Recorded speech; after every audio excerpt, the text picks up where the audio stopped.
Toku Secrets is a podcast run by the Anime Secrets website. Check us out at animesecrets.org for more anime, video game, tokusatsu content. Remember to follow us on Spotify, Apple Podcasts, YouTube, or wherever you listen to podcasts today. Hey everybody, it's Jason from Power Rangers Time Force, and you're watching Toku Secrets Podcast.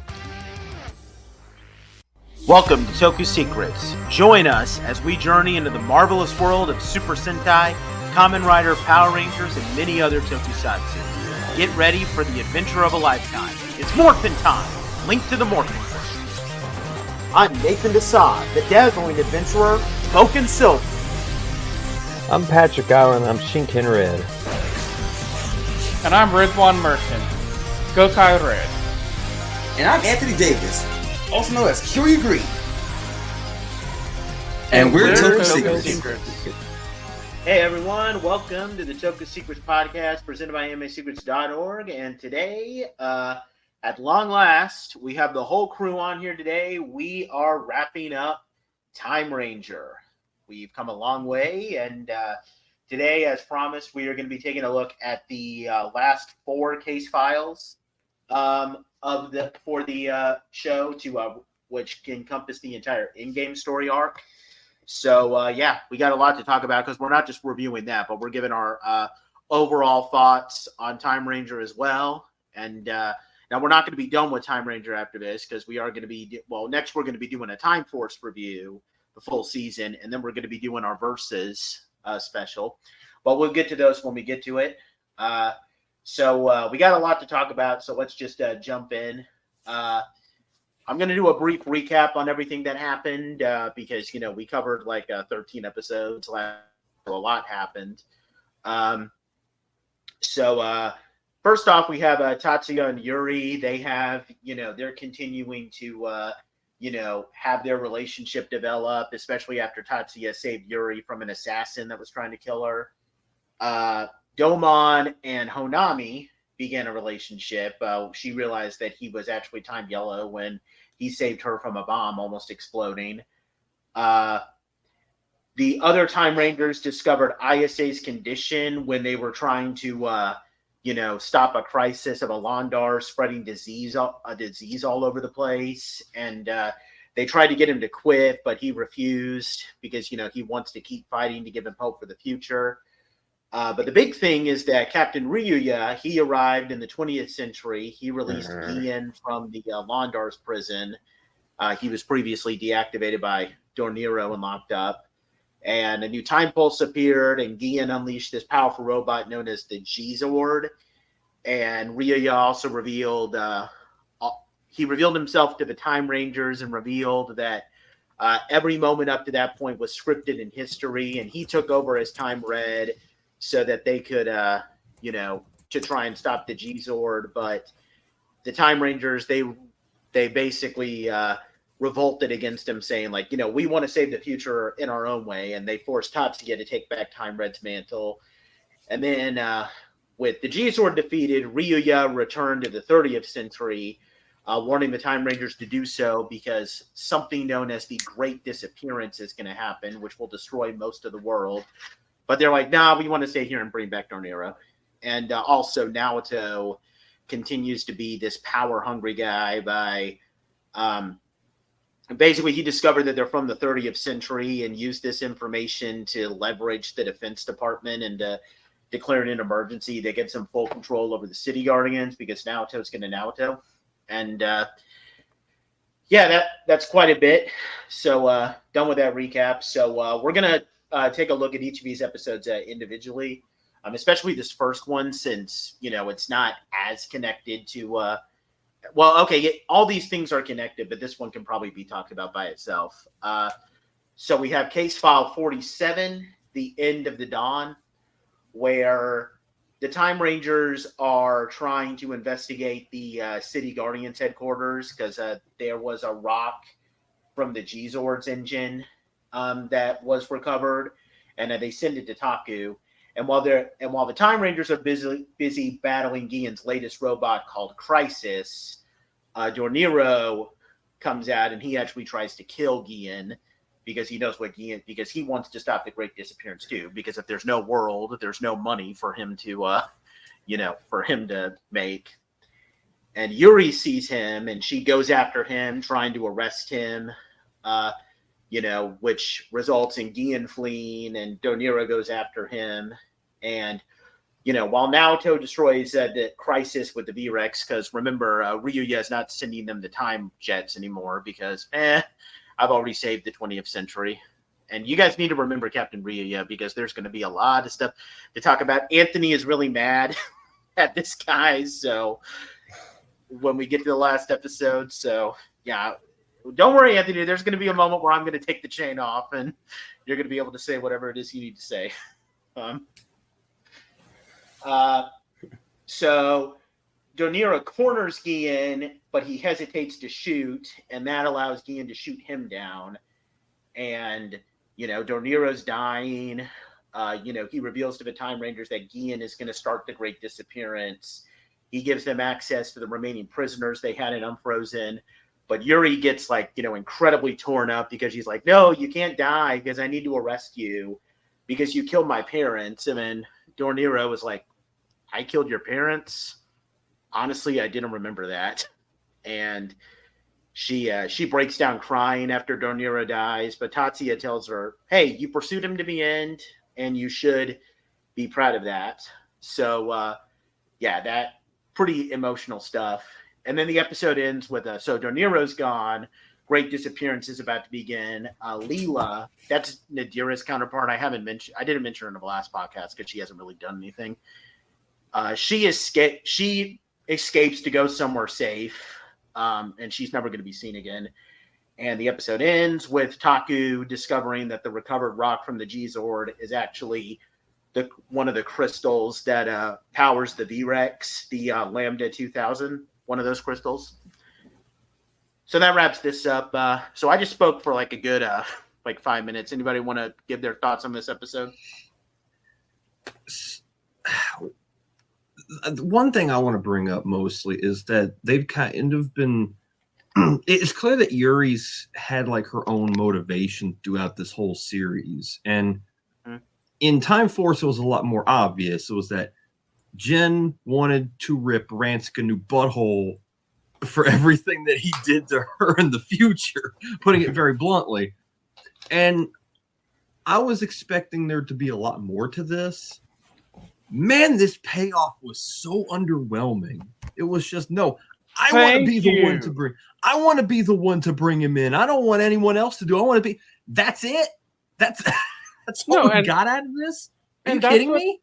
And that's what I've been complaining about all this time. Is y'all keep saying Yuri is a fine character, this, that, and the other, but she's so bland and boring compared to what Zen was, and hell, compared to other Sentai Rangers from other seasons. I mean, she honestly has no real memorable traits aside from the fact that she's the leader of this team. That's literally it. I really feel like they should have done what Time Force inevitably did with her counterpart and had established that she wanted to hunt down Dorniro for herself from the beginning.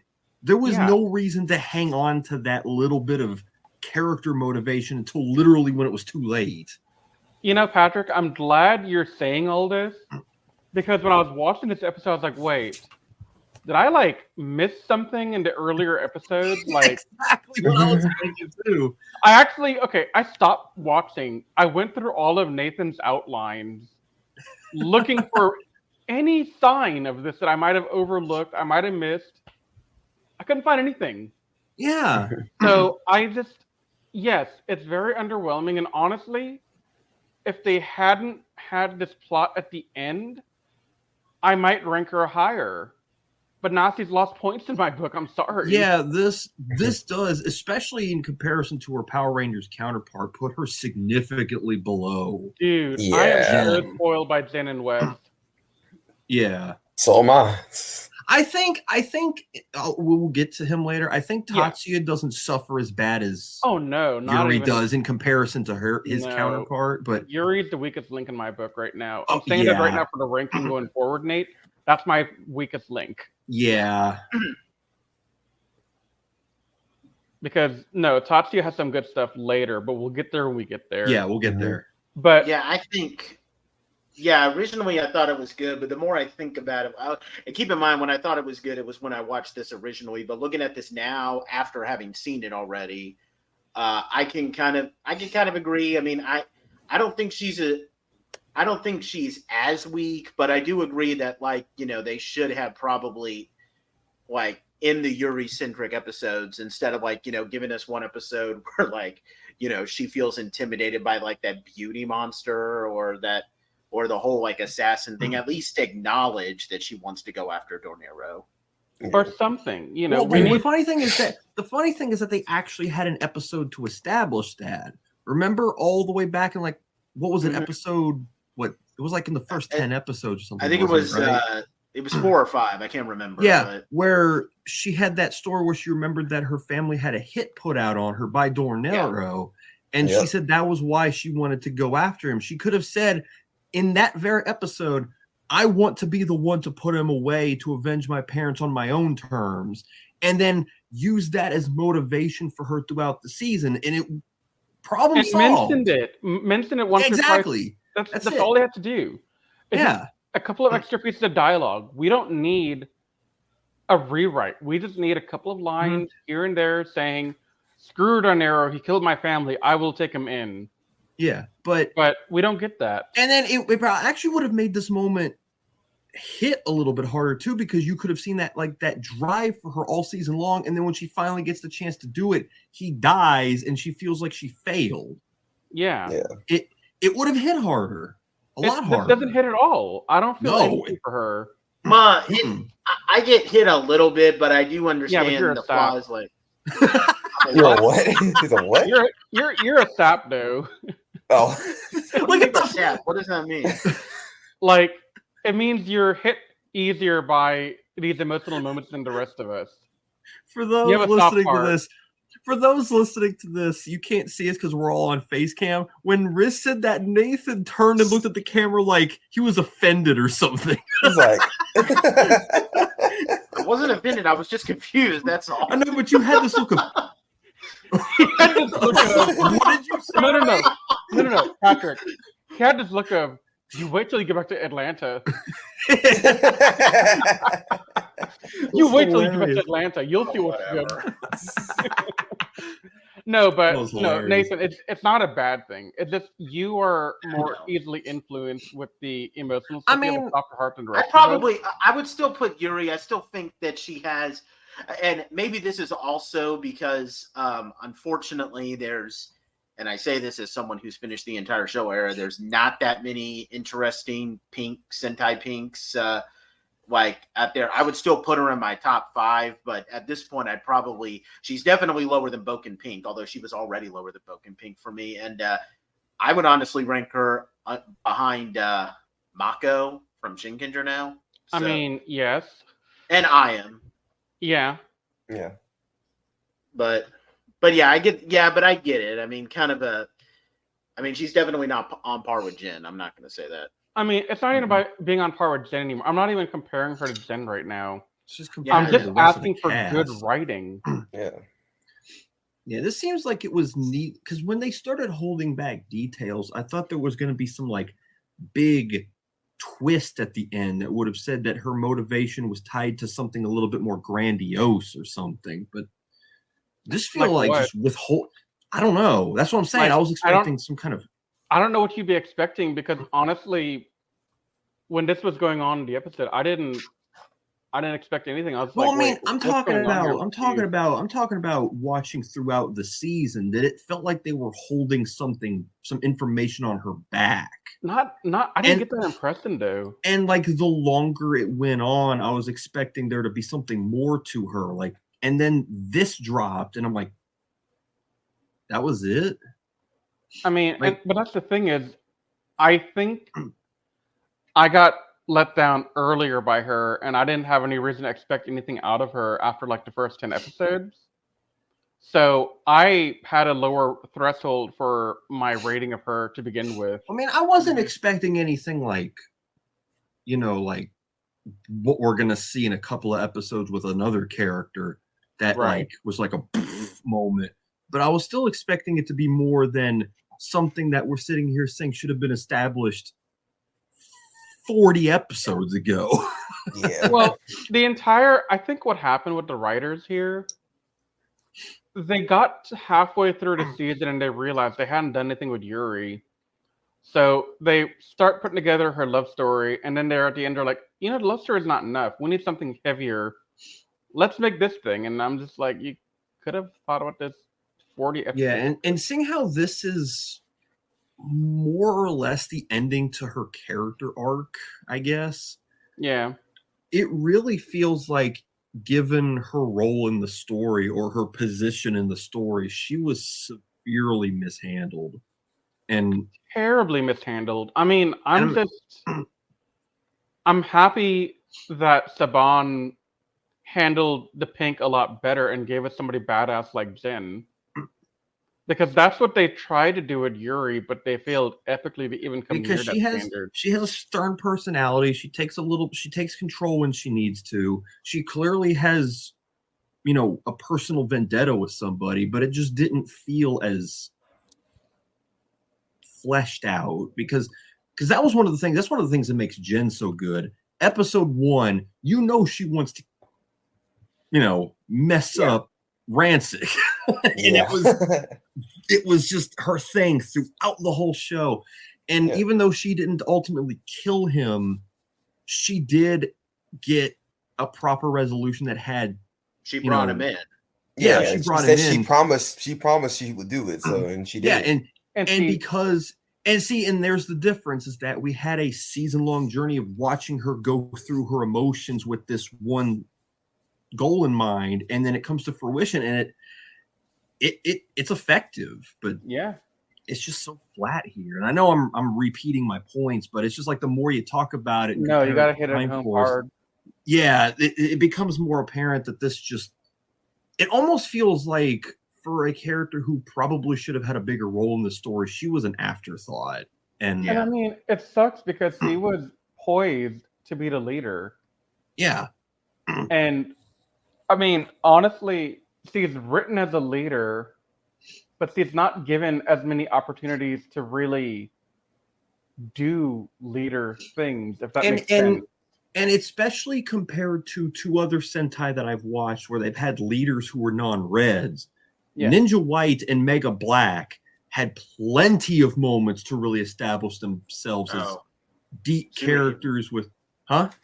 Tsurahime is badass. I'm just going to say that. Tsurahime is how you do a non-red female lead for a Sentai team. She is awesome.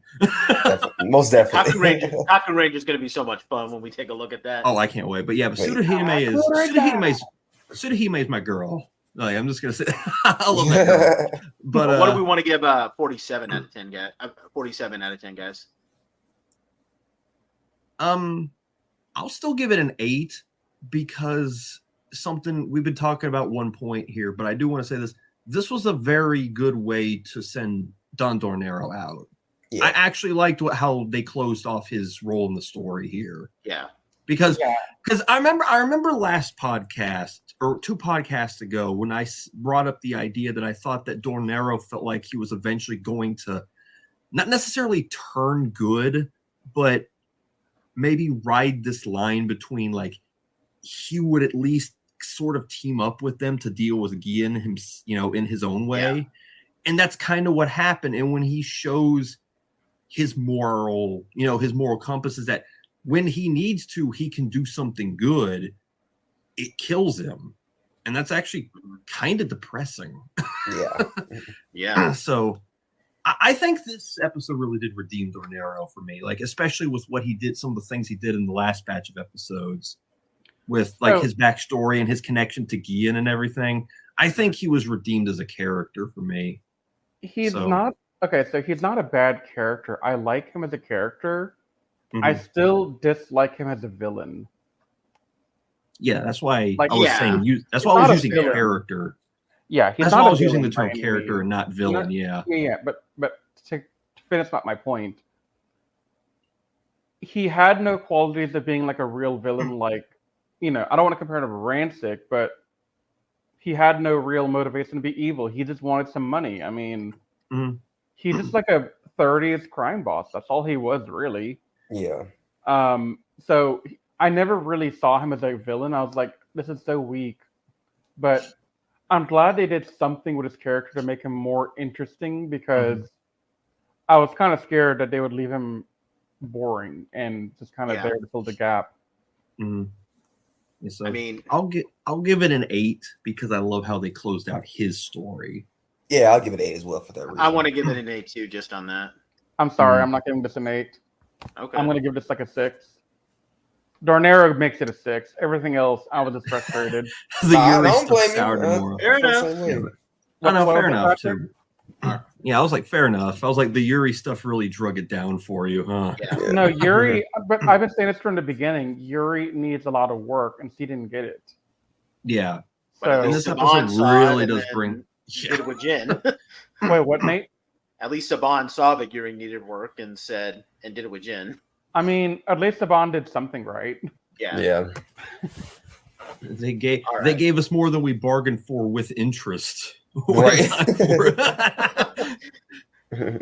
All right. So now most of the rest of this in-game art kind of plays out like almost exactly like if you've seen the Time Force finale, then you kind of know what's going to happen. But there's some key differences here, and we'll go all over it.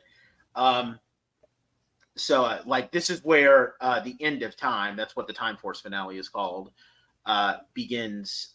So we get our case file 48, the Return to the Future. The Time Rangers are wondering, how the Lambda 2000 can cause the Great Disappearance. Tatsuya has this nightmare where, everyone's dying, and, he shares a moment with Yuri to cheer her up since she's upset. Domon has flashes back to when, a moment he had with Honami where, she's all like, hey, listen, I might not see you tomorrow, but no matter what happens, I'm always happy to spend every moment I can with you, which, just sweet stuff. I love this Domon and Honami stuff. They're such a sweet couple. And then, so Gian unleashes a giant robot called the Neo Crisis. This robot was called Doomtron in Power Rangers.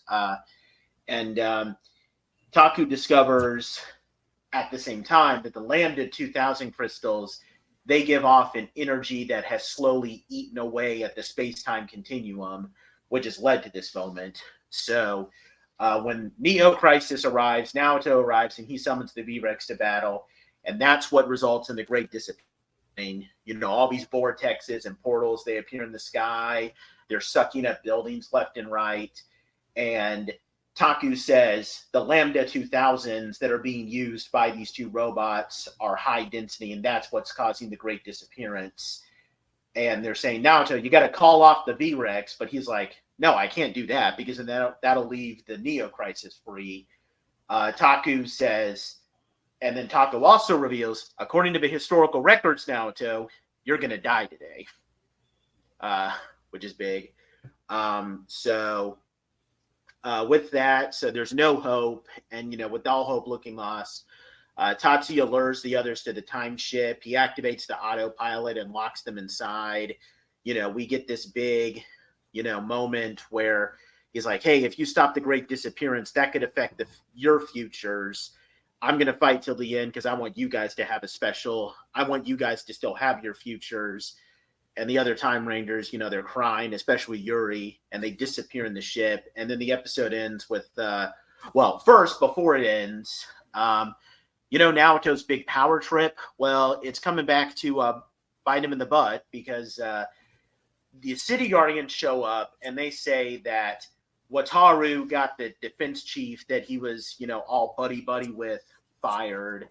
And this results in Naoto being relieved of his duties as Time Fire, and they try to confiscate the V Commander because they can deactivate the voice recognition on it.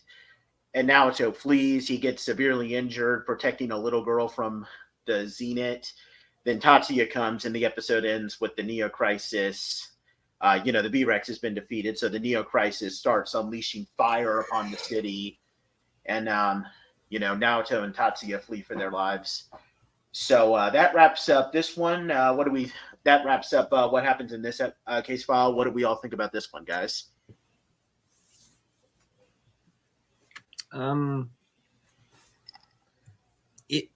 It's kind of straightforward, I guess. It's more of like a setup episode for the final two. Yeah. So it establishes what's causing it, the closure on Naoto's arc, and I mean that's pretty much all there is to it, really. Yeah. So I go ahead, Rich. I'm just gonna ask a quick question because I feel like we've talked about Lambda 2000 in the past, but it's not really prevalent in the plot until now. Is that correct? Am I misremembering? It was established like during the story arc where the City Guardians introduced a tank. Remember? Yeah. It was powered by that way back then when Gian introduced like his first mech or something when he attacked the laboratory and everything. But it's clear that they've been hinting at this thing being kind of important sporadically throughout the season. So there has been some build up to this. There's been a little build up, but that's one of my complaints is I feel like they had build up, they made attempts at it, but I feel like it didn't really get a lot of exposure before now. I do want to say this though, and now that we've seen it, I want to give a shout out to this. Like this is basically what I was talking about with the how the story and how the events is kind of handled a little bit better here than it was in Time Force. Because here's the problem. Because again, and I can bring this all up now. There's been like a series of every major story arc in this series has ultimately led up to this. Like first we have the thing with the Time Shadow where we established the Lambda 2000s, like that's what Gian wants to do.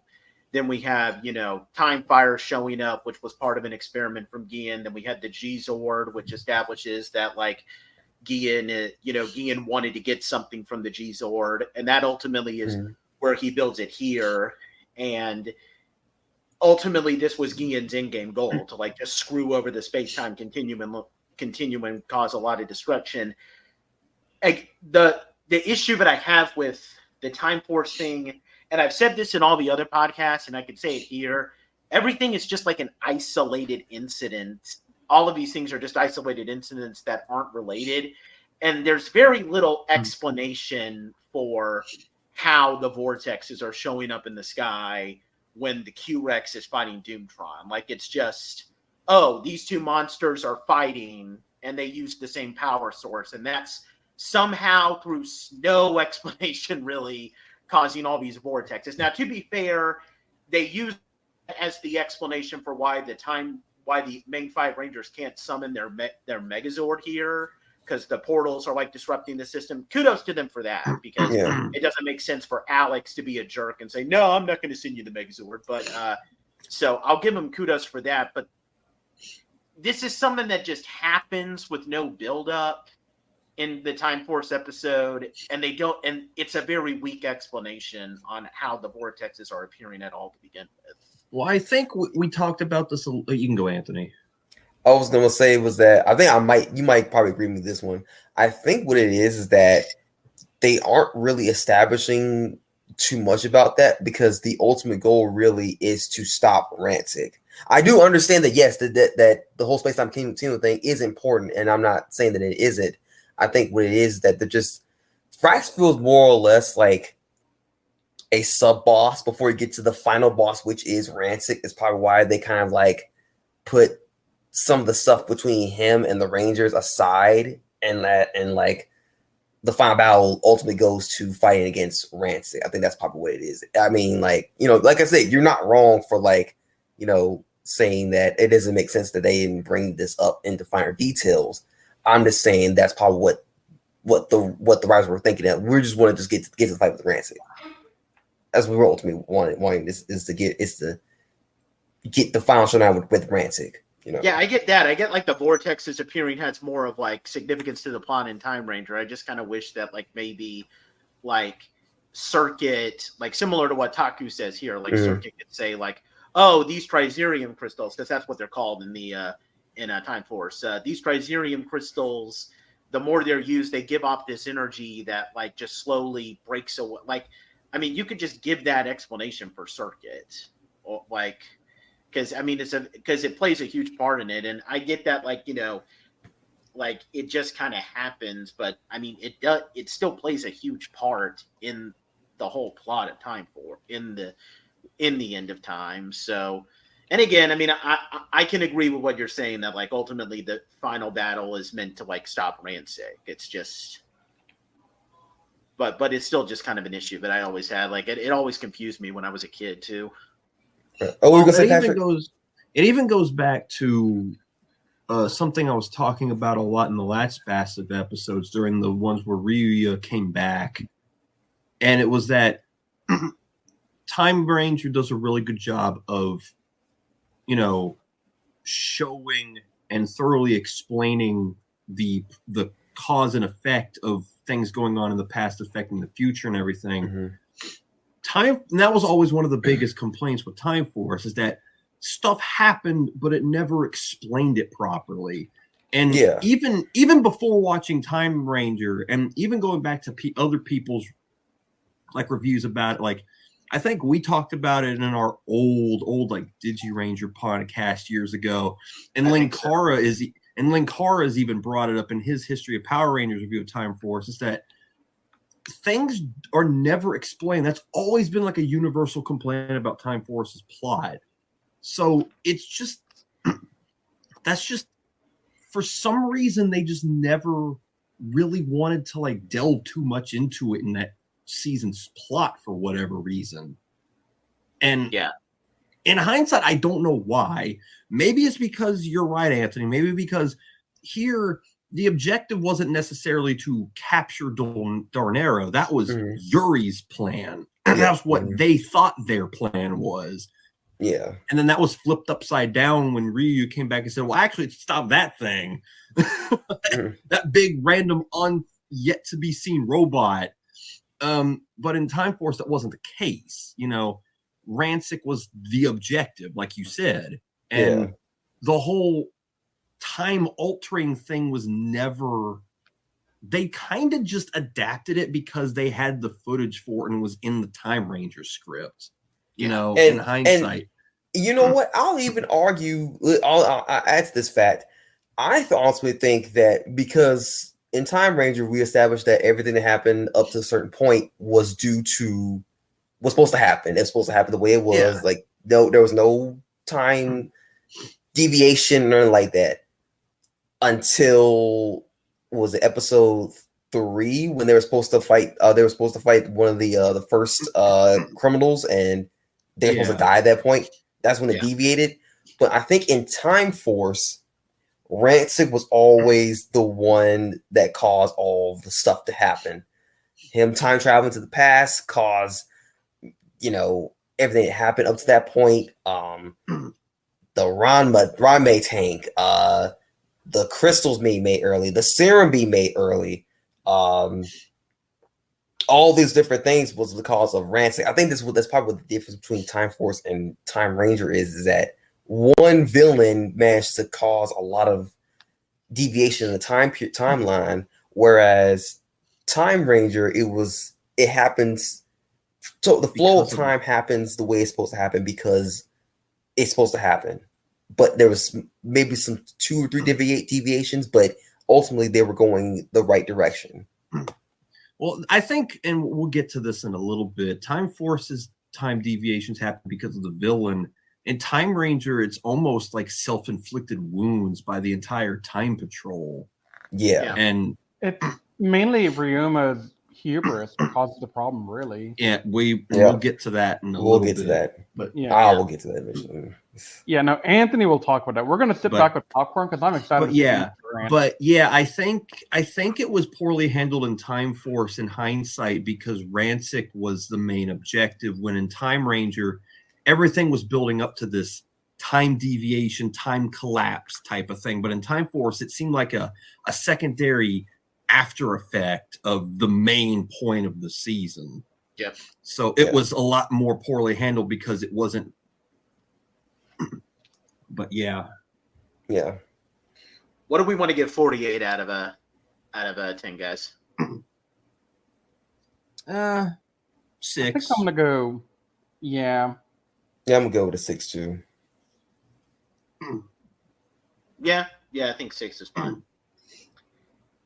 All right, then we're gonna next up we're gonna do a case file 49, Beyond the Millennium. We're kind of shown things from like multiple points of view. So first, we finally see our 4 time officers. They're back in the 31st century, 3001, and it's revealed by Captain Ryuya that the G-Zord's defeat has led to a radical shift in the timeline, and that's actually resulted in some very positive things for them. Yuri's family is alive because their assassination was foiled. Domon's is a little bit funnier, but it's kind of cool. He was never permanently banned from fighting, so that's cool. But in ISA's case, there's some great things that are happening for ISA. A cure has been discovered for his Osiris syndrome, so he'll be able to live. Nothing with Shion because remember Shion's not from Earth, so he unfortunately doesn't get anything positive out of this. But it's always the best. Always one of the best characters. Always get the short end of the stick. Yeah, I found that. I found that explanation a little bit stupid. Oh, sorry, this time warping thing only affects Earth. Yeah, I don't. What? I don't think that's how that works in general, but we'll get that at later. That's so stupid. Like a lot of the things that they do in this, I find kind of silly. But unfortunately, the Great Disappearance still happened, so they're worried about what happened to Tatsuya and Naoto, and they also have to have their memories erased. Now, back in the 21st century, Naoto is taken to safety, and they have this brief moment where Naoto says, like, "Hey, you and I, we're not so different because we're both obsessed with power. It's just Naoto has spent his whole life chasing it, and Tatsuya has spent his whole life running away from it, but." Tatsuya is like, nah, I mean, it's too late to, you say it's too late for us to change our fate, but, I'm going to change it myself. He does his whole Tatsuya thing. And here we get a moment that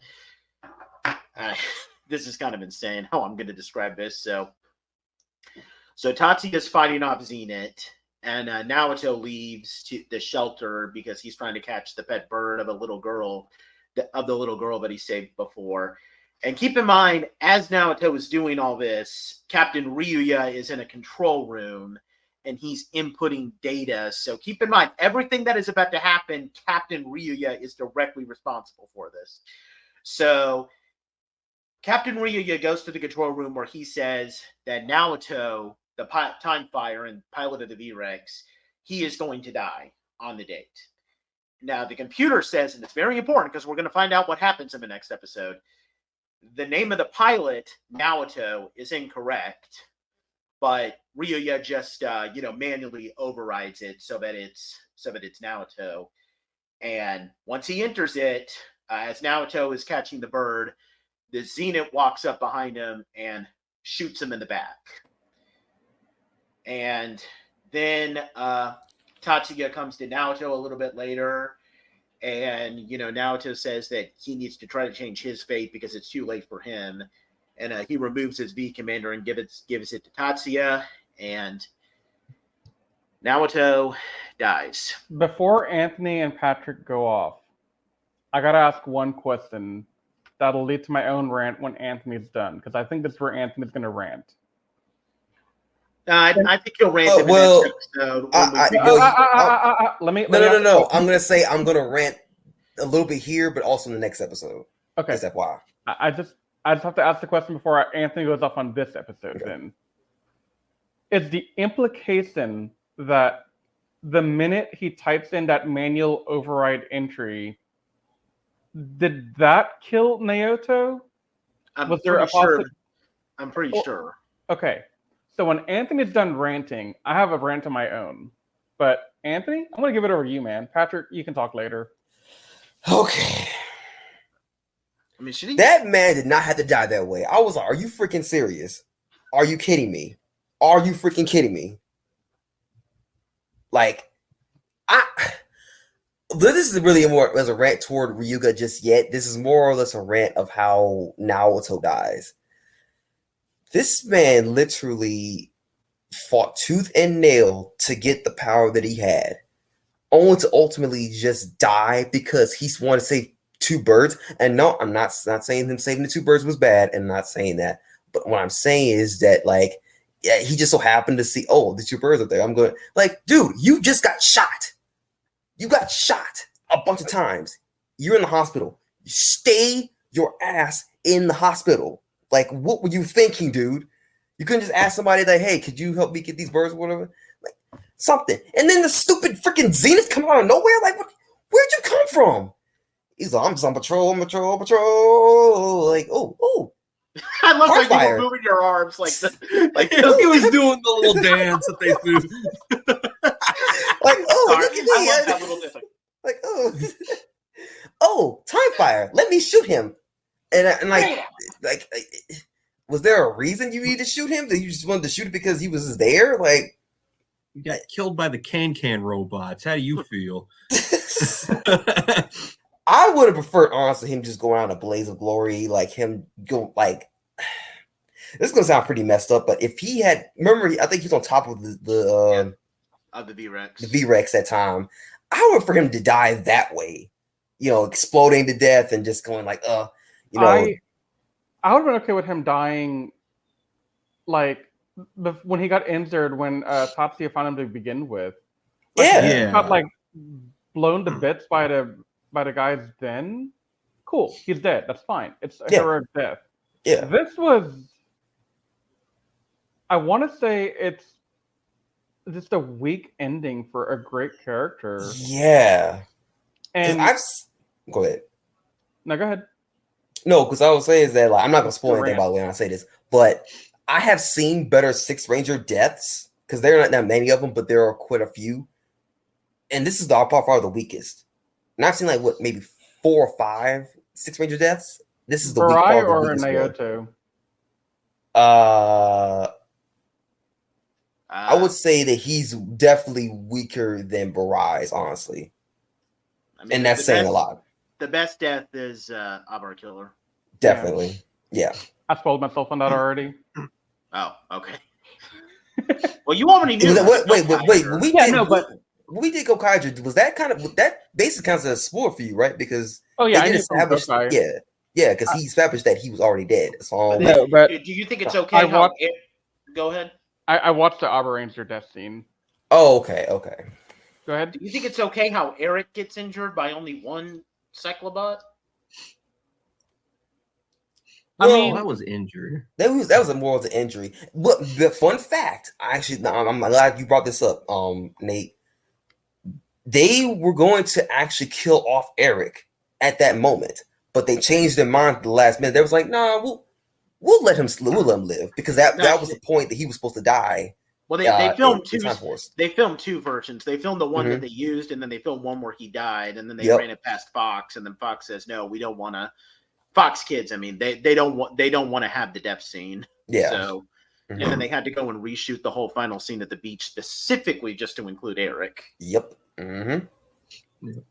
But like, okay, so are you done, Anthony? Can I say something here? Yeah, go ahead. Yeah, go ahead. You're good. All right. I feel like they screwed him up a little bit doing that. Not for the reason that you're talking about, but also he was just starting to see the error of his ways after he got injured in the hospital bed. But he didn't really get a chance to do anything with that.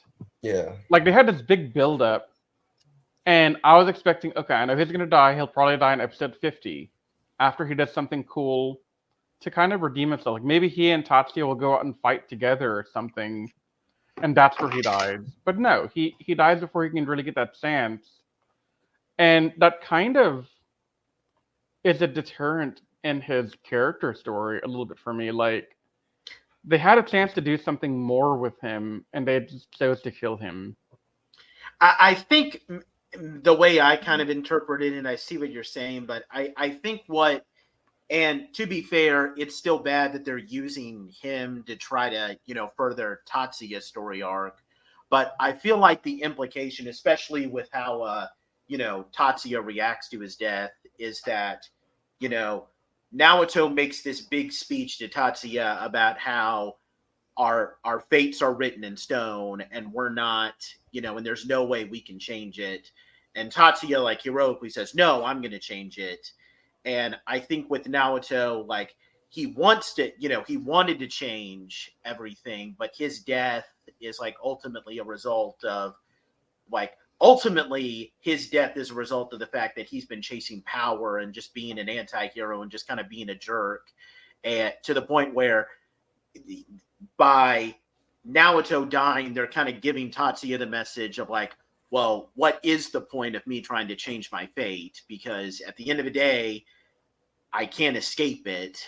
And it brings Tatsuya to like a big critical moment where his whole life of, thinking that he can change and like make his own destiny, like this is his ultimate, like, this is the ultimate critical point where he's just wondering, oh my God, maybe I can't change it. Because if Naoto couldn't change, even though he wanted to do it, I'm screwed, basically. So maybe that's how I kind of interpret it. Like, Naoto's death is supposed to be the big point where Tatsuya kind of realizes maybe he just can't change his fate. But that steepens Naoto's character down to being a catalyst for another character. But him on his own, I think he deserved more. Yeah. Definitely agree with that. I haven't had a chance to say anything, and I've been thinking about this while you guys were talking, and I think Riz brought up the point of he should have died way before this, and I think that would have been a better way to send him out, because he's been basically manipulating people, stabbing people in the back, doing all this stuff, and it all finally caught up to him when he was put on the run from the other city guardians to retrieve his V brace or whatever, V commander, yeah. And then when he gets gunned down by the Zeniths, that would have been, I think that would have been the perfect place for him to just be done, because this weird thing of them trying to sort of maybe redeem him at the last second thing just didn't work for me. I think it would have been fitting of, he was never a good guy. I'm sorry. He's not a good guy. He's never been a good guy. They should have had him go out due to his own mistakes. And when he got gunned down trying to protect that kid, that should have been it. He gets no chances to redeem himself. He gets no moments of glory. He was a reckless punk who backstabbed people. It caught up to him and it killed him. That's how it should have gone. 100% agreed. I don't like how they tried to stretch it out for another episode to try to make us pity him. And that's the problem with this season, man. They do all these last minute things to try and make you feel more for them, but it falls flat on their face. This is 2 for 2 now. Well, I mean, Yuri's, I think it was too little too late. Yeah. This was them trying to overdo something. Yeah. Well, but see, they're trying too much and too little in the wrong places. I mean, I understand the perspective of trying to maybe give him a little bit something to where it makes his death seem more tragic. Like right when he finally sees it, it's too late for him. But that wasn't never his character. No, I mean, he was all of the jackass. You saw glimpses of him showing, maybe a little bit of empathy here and there. Like when like look at the episode, the Christmas episode or the New Year's episode, a few episodes back that we did in the last podcast, where ISA told him we need money to keep Tomorrow Research open. So he comes by and gives them the money and says, just wash the VRAX, it was something, but yeah. He did it. He still had his arrogance about him with it, But like see, he was almost mocking them that he was able to give them the money more than it being anything else. So him being gunned down and then that's it. And then Tatsuya seeing him on the ground gone, and then he takes the V commander for himself, and like Val's like, well, you couldn't change yours, I'm going to change my fate using the power, like using and in your honor, I'm going to use, the V-Rex to do it, type of thing. And see, like I feel like it also would have helped Tatsuya. Now that I'm saying this out loud, yeah. And see, here's I the could other have problem with motivated him more. The other problem here is, it's not like Naoto didn't know he was going to die. Yeah, Hawk told him ahead of time, so he should have been and then- careful. well, it's more like he didn't buy into it, and then that recklessness came back to bite him finally. Yeah. Exactly. Like they went a certain way, and then they realized it's too hard, so they wanted to backtrack it a little bit, and they can't. Yeah, You can't backtrack somebody who's that far gone. That is Now, fair. I think If he I had think- shown, let me finish that Say sentence for- real quick. It's not okay, go for it. okay. If he had been given more opportunity throughout his run to give us more glimmers of him possibly being a good guy, then okay, fine, we'd have something to work with here. Like Eric showed time and time again that while he is the anti-hero, when Sit gets down to it, he's willing to work with them. And he's willing to be a team player when he needs to be. Mm-hmm. He may not agree with all their philosophy, but at the end of the day, he was their Sixth Ranger. Naoto was never a Sixth Ranger for these guys. Nope, none whatsoever. He Yeah, just wore a and Sentai suit, that's it. Yep, and that's going back to the point that I was saying, that because he was depicted more as an antagonist to the Time Rangers, or the Tatsu specifically, he didn't deserve a ceremonious death No. at Not at all. And they tried to give him one. So, Yeah. Do we want to move on just to wrap up the plot of this one, guys? oh yeah, we didn't finish the plot synopsis for this episode. Right. Yeah. No. But No. okay, just to kind of wrap it all up, Tatsuya, he's afraid that he might not be able to escape his fate, and the other Time Rangers are guilty over their better future coming at the cost of Tatsuya's future. And the episode ends. They don't actually show the main ending credits. Like, we get like this big song that starts playing while Tatsuya morphs and he goes to fight all the Zenith. And at the same time, these robots arrive to take the officers to have their memories erased. But then they're like, no, we're not going to do this. And I think it's Shion that does it, but like he knocks one of the robots out and they beat them both up. And then they say, we're going to go back and save Tatsuya. And the episode ends with, Tatsuya continues to fight, and the 4 officers rush to find a way to return. I think we pretty much already addressed the meat of this with Naoto's death and everything. Mhm. The only thing I want to say here, though, is that this is another thing where, and I hate to say this, but this is a point where Time Ranger giving the other 3, ISA, Domon, and Shion to a lesser extent in this case, but especially ISA and Domon.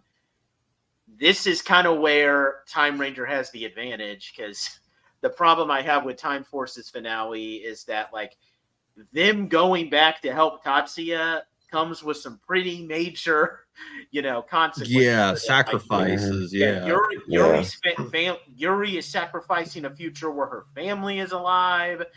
ISA is sacrificing a future where he can live without having to worry about dying from the disease. And Domon, okay, fine, his thing is a little bit more trivial, but you get what I mean. Like in Time Force, okay, Jin still has Alex, even though she lost him. But first of all, I mean, that ends up kind of being a little useless because she already knew that she still had Alex. And I mean, she ends up giving Alex back her engagement ring anyway. So she breaks it off with Alex anyway. Like, they don't establish how great of a future the other ones have. Like, because we don't have any story for what Lucas if Lucas had anything in his future. Same with Katie or Trip. Like, we're given something of substance here. Like, there is a lot that they have to sacrifice just to go back and help Tatsuya. While here, like, it seems like, why wouldn't you go back and help Wes to help him survive? It's not like you're losing anything. And yes, them going back to help Wes is very noble because they love Wes. He's a member of their family, and it's great. But it's almost like a no, you're gonna go. And yeah. It's like you're not giving up anything for this. It's almost as if you're just, we're going there because we want to help him, but like you don't really lose anything. You know, there's nothing really. Yeah. That's like, if you guys go back there, then the future will be altered, and you won't, things will be the same or whatever. It's like, but you didn't establish that in the show, so why should we even care? Well, it's also like, I'm sorry. Go ahead. It's also, this is rewarding your audience for having good characters, because you get this final payoff of what these three specifically, because this doesn't really affect Shion any outside of he just wants his friend to be okay, but they've had these season-long things of what their struggles are. They've been fearful of them and concerned about how can they work past them. Well, now they finally have those things handed to them, and it makes this decision of theirs heavy. When in Time Force, like you said, the characters being so underwhelming in this case, it doesn't.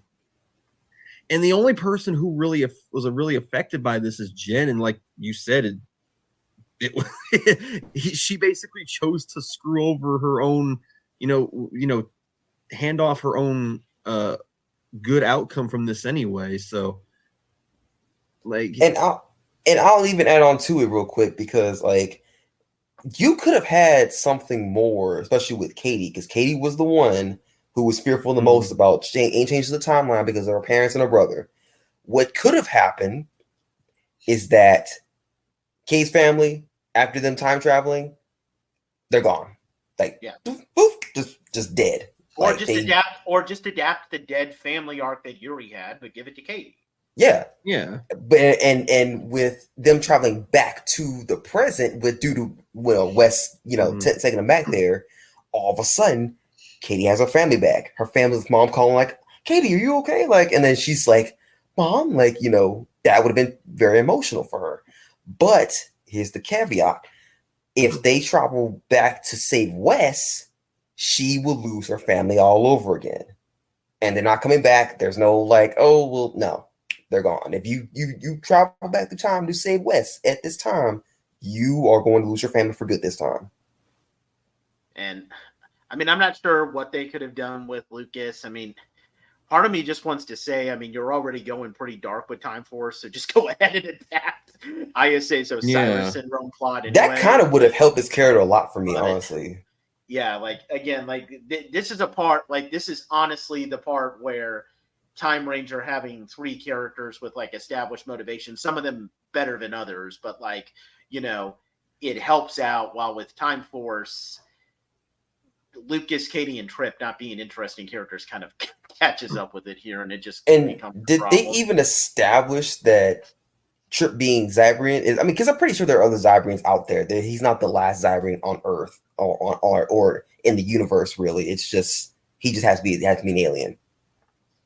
Well, yeah, but they don't like give him the whole like with Shion, he's the last who Marty. No, I'm saying they didn't establish that, right? That he's not the last Zybrian. That's what I'm asking. No, they never established. Yeah, that. so why do we even care? Like he's good. Like he got other Zybrians to talk to. Like, so yeah, like this is just some pretty heavy-handed stuff here, and that's why, I mean, I get the issues with Naoto's story arc, but if we remove that, like, honestly, the stuff with the other people having a legit dilemma on whether or not they should go back and help Tatsuya, that makes me give this a 9 out of 10, because that's just incredibly deep.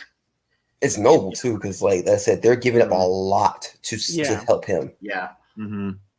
That alone deserves a 9 for me. Yeah, definitely a 9. Yeah, even putting aside our problems with Naoto's death, I mean, I still don't think it's bad. It just kind of it kind of tampered with how great it could have been if they went another direction with it. But but everything else about this episode I thought is 9 worthy for sure. Yeah. All right, we are going to wrap up with Case File 50 to an Infinite Tomorrow. This is technically it's not the final episode because they had a clip show ahead of the 25th anniversary thing. We don't count that. I don't count that at least. I might go watch it later for funsies, but I'm not going to care about podcasting it. Yeah, neither am I. This is the official ending. So the first half of the episode actually revolves around the 4 officers trying to return to the present. This is all happening while Tatsuya is fighting the Zenith. They meet with Taku. Taku got discarded, and they make a plan to return. Domon and Shion infiltrate the Time Jet Gamma, and while Yuri gets the Chrono Changers back. And ISA attempts to open the hangar to allow them to escape, but then he gets stopped by Captain Ryuya, and he says, "Hey, ISA, do you really want to do this? Because come on, man. Come on. You'll be alive if you don't go back. So come on, man. Come on. And ISA says, "No, I want to go and save ISA." And then they get into a huge brawl, which ends with ISA shooting Ryuya. And I'm going to explain everything about Ryuya now, and then I'm going to break this chain that's holding Anthony back so that he can go on his rant. So Taku does a little bit of studying as Ryuya is slowly dying, and here's what happens. So 6 years ago, Ryuya was sucked into a time pulse during the G-Zord experiment, and he was exposed to 2 different futures in the time pulse, where either the G-Zord killed Gian, because remember, he prevented Gian from being killed in that arc, and then the G-Zord proceeded to destroy the entire 21st century, or Gian in the Neo Crisis destroyed most of the 21st century. But in both these timelines,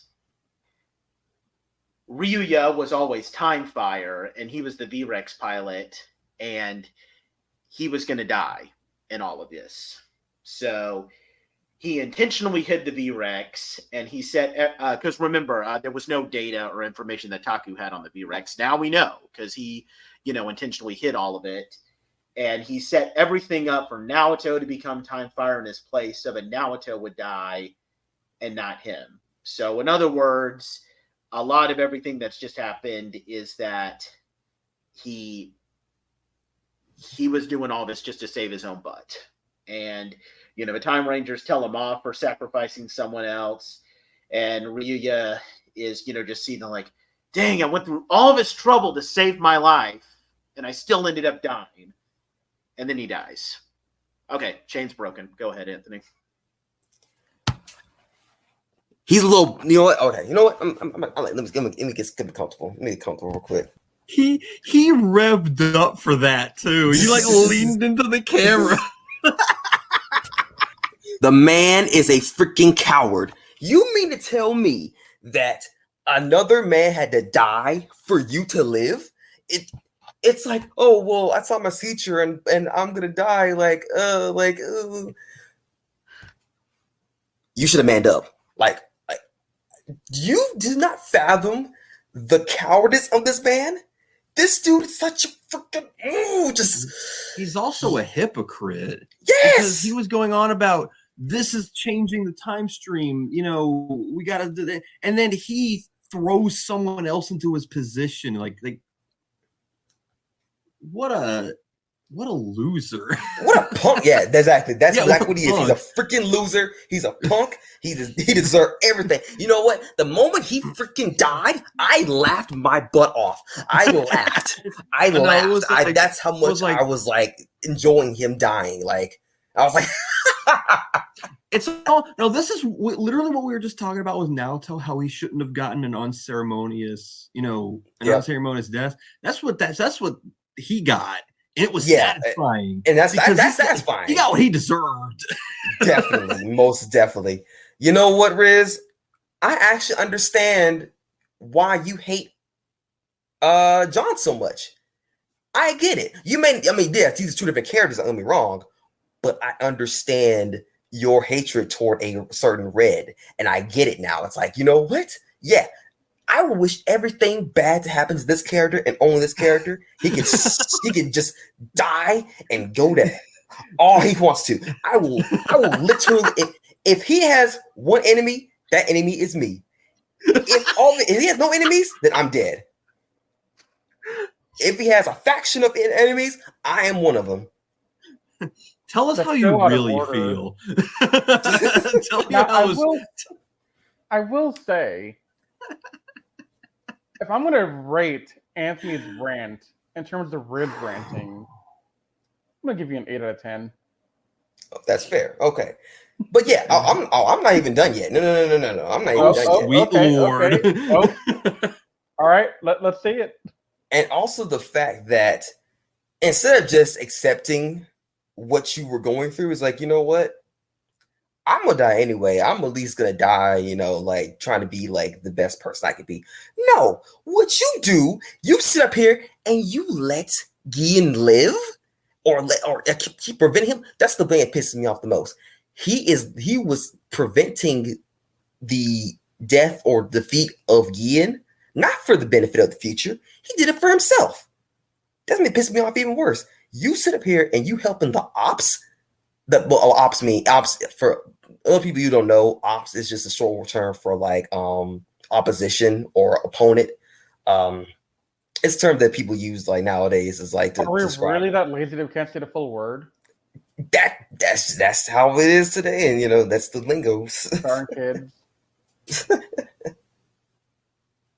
But yeah, like that's just him dying was so satisfying, and the fact that it's like, dude, you couldn't even win a struggle between a gun, mind you. You were throwing hands, in the past, in the present, fighting against the Zeniths and all that stuff, being time red. But you lost to a gun struggle. No, what you been doing this whole time? Come on now, that's pathetic. That makes you know you're a loser, but also makes you just so weak too. Like, my God. Yeah, but he makes Alex look so much better because Alex was a jerk, whatever, but he at least had the DC to be to help out in the end. I don't know why they made him to a jerk. I don't know why. I think it's probably just because of how the Timeranger script was. But yeah, the dude just overall sucks as a person. And it doesn't help the fact that he knew all this was going to happen. And I'm pretty sure, because don't get me wrong, I'm trying to remember in the beginning when he chose, the 4 officers, of course, I think him and Lila had switched after that. And then she was in the pilot seat. She was pretending to be him and, shot Taku, and they were able to time travel to the present. Yeah. I think he froze. His ranting broke the internet. I'll pick up here. Talk about one of the most unlikable scumbags Sentai has ever introduced. And this is talking even with Rackless being a character we've talked about in recent memory. Yeah. We want to talk about characters that you love to hate. Okay, but Rackless is a fun character. Yeah, but I enjoyed Rackless. I enjoyed hating on him. Yeah, it was fun to hate him. Hating on Ryuya. Yeah, I will say though, I do like what they did to him compared to Alex. By comparison, because Alex ultimately didn't really mean anything in the grand scheme of Time Force's plot when you think about it in hindsight. Yeah. Aside from just being Jin's motivation. Yeah, well. Yeah. Half of her motivation. All I'm going to say in relation to Anthony's rant is that You know, if there's one thing that you could say that proves that ISA is better than Lucas, all Lucas did was stand up to Alex. ISA murdered that guy. Yes, I will definitely give you that. Okay, so during my initial little hiccup with the internet. Oh no, he's connection, not done.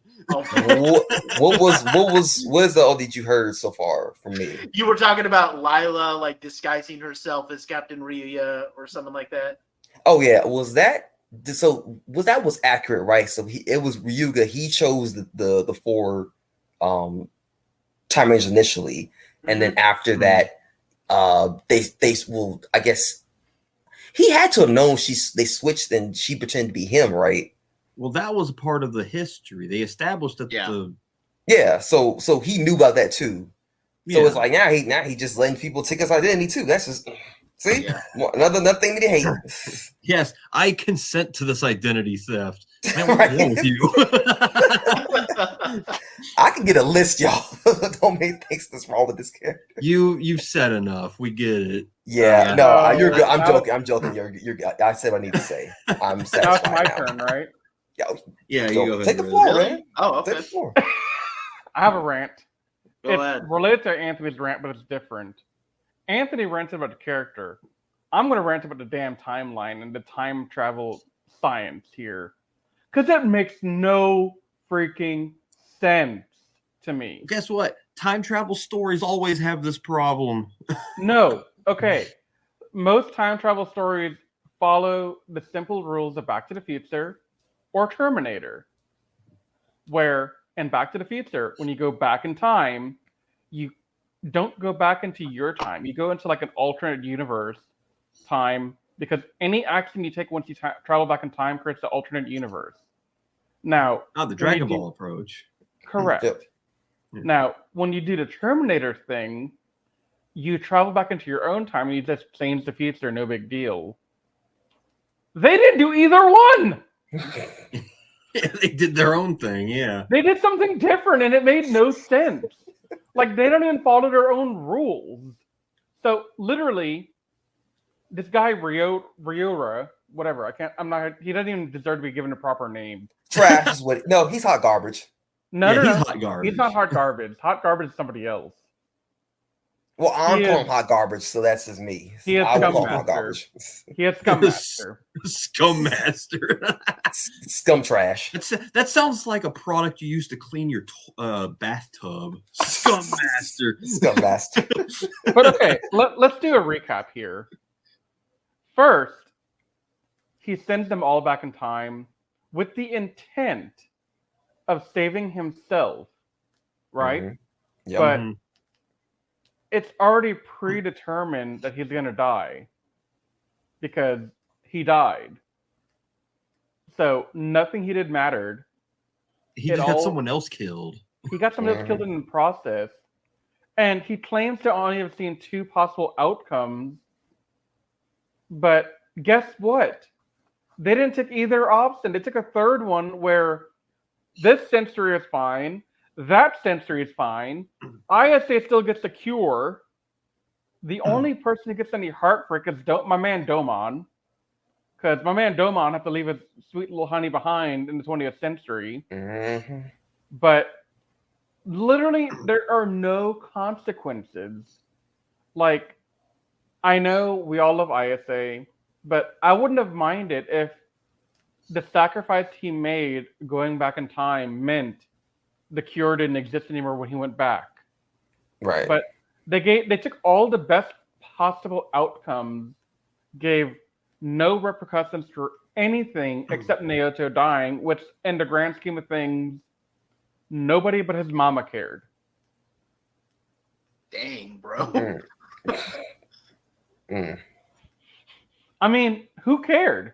Patrick didn't care. I didn't care. I don't think Anthony cared. Nathan, you might have cared because you're a nice guy, but I cared a little bit. I cared a little bit. I didn't care. I cared a little bit, but that's it. I cared. I mean, he's still one of my favorite Sixth Rangers, so I mean, I care to see him die. But like, as a person, no, I don't care. Okay. I cared a little bit, but I was more annoyed than anything else. So, Yeah. So I mean, But- it's like if Kaiba died. Like, okay, I think Kaiba's a cool guy, and I don't want to see him die. But if I knew Kaiba in real life, I'd be like, damn, yeah, you died. Yeah. yeah, Took you long enough. long enough. but literally, they go back and forth in time, and the rules just don't make sense. Like, there's literally nothing about this that I could be like, okay, I get it. It's fine. It follows the rules of time travel according to one of the two mainly adopted things for time travel as a genre. It did its own thing, and it didn't even remember the rules half the time, because on one hand, they're like, oh yeah, there's only two possible outcomes. Guess what? They found a third one. How'd they do that? That shouldn't have been possible. They all believe in the 30th century that, oh, there's only two predetermined ways this can go, then how to get a third way? And you're going to tell me that the people in the 30th century who basically made Power Rangers with the ability to time travel didn't know how time travel worked? Nah, that's not possible, bro. So My biggest question, unless you still got more go for to it. say, Go for it. is he truly the highest ranking person in this? No. In this, how did nobody catch him doing this? That's the other thing. If you have No. I think they established that, like, with the police, like, he was the captain, so like he was the highest on the Time Protection Bureau, so he would have. So I think it's more implied that, like, he does have high ranking, so he's technically able to go in and do that. That technically he's not supposed to, but because they he's should the highest ranking guy who would have access to that. Here's the thing: if you have a system or a organization like this that's meant to deal with time, like anomalies in time, jumping back in time, you shouldn't have one single person overlook everything. You should have like a council, like a group of people overlook everything. So if somebody does something like this, you can catch them and fix it. The fact that this one guy was able to run loose and do this stuff without anybody knowing about what he was doing is pretty stupid. Okay. It establishes that, like, there's no type of, like, it's like leaving a kid, like, you know, by himself in a store and he just wrecks everything. You're just surprised at what happened. There should be more people overlooking this than just him, because if they had any like high-end like council or like overseers of time or whatever the heck you want to call them, and they catch this, like, wait a minute, aren't you supposed to be the one dying in that time for outfit? And then they throw him into the past and let him die. And that's the thing that Time Force did better, in my opinion. They established early on that some high-rank commander couldn't build another time step to go back and help them. They were on their own. All they could do was send the Megazord back when they needed it. That was fine. Alex wasn't the highest of high powers. Right. Yeah, He wasn't the highest. But then, okay, you remember that question I asked like 2 recaps ago for the episodes, like I think it was episode 48 or 47, about did him overriding the data kill Naoto? And y'all said yes. I don't want to think it did. I think it's just that he put it in the database as it happened because it was now true. I don't think the way it was written lends itself to me to think that, no, we had to write it in the system for him to die. Because he literally died as soon as it happened. It wasn't he died and he wrote it into the system. It's he wrote it in the system, then he died. If he has that much power, then why didn't he just write it to where he lived? Exactly. If that's how it actually worked. And that's the problem with the time travel magic in here, is it doesn't make any sense. If you have the ability to write into history what you want to have happen, counsel or not, then why not have written in a third option to save your ass, not kill some innocent man, and save both centuries without losing the other? And that doesn't even get me started on the other thing that's stupid. But I'm gonna let y'all comment on this first before I get there. No questions, comments. Okay, moving on. I'm gonna put up a disclaimer here first. I don't remember how Time Force handled this. It may be that they did the same thing, so I'm gonna have the same problem there when I do my rewatch of it. But if we're gonna say that the Great Disappearance means that a whole century is wiped out of existence, then how is the 30th century still intact? Like, there's a gap in the timeline. What happened there? How do you explain that? That is a good question, because didn't they establish that like one of the time periods that was it the G-Zord that destroyed it, or was it Crisis? Was it Crisis? Yeah, because they did. Crisis. Okay, Neo Crisis. They did use the term "completely destroyed" that time period in time. Yes. If that's the case, then their time period shouldn't exist at all, right? Exactly. If they want to stop the Great Disappearance because they want to save their timeline, then they got to save the 20th century as well. Because I think the implication, because we see some stories like this too, where like you could probably say that like the 30th century is a post-apocalyptic, but like ultimately like we've seen stories before where like the apocalypse has happened, but like some humans have survived, and Terminator. Yeah, but then ultimately, after, all the smoke clears and everything, the world is able to be rebuilt. And like the apocalypse had to happen for a utopian type of future to go. Because I think I know this isn't an amazing movie. I'm not a huge fan of it, but like, I think that was kind of the route that they were going with this Steven Spielberg movie, although it was supposed to be a Stanley Kubrick movie originally, called AI, where like the polar ice caps melted and there was the apocalypse, but then over the years humanity like adapted and they rebuilt into this new like utopian type of future. And I would agree with you, except the official subtitles say the Great Disappearance means that they're wiping out a whole century of time. That means nothing is there. It's just blank. But then wouldn't that mean, but then also like, wouldn't that also, isn't there also the possibility, because, we see aliens and like all these different creatures in the 30th century. And I mean, so wouldn't it be possible for like, humans to come in? No, not humans, but like, or maybe humans from like an alternative world. Like, I don't know, like, I mean, King Odra just established that like there are humans that are from Earth that were on Shikyu. Now I'm not saying that it's actually Shikyu, but there could be other humans. It's like in the Power Rangers universe, how we have worlds like KO-35. Yeah, but they don't establish that. They don't say anything about it. They just kind of let you kind of think, oh, we're okay killing 100 years of time, but not the other.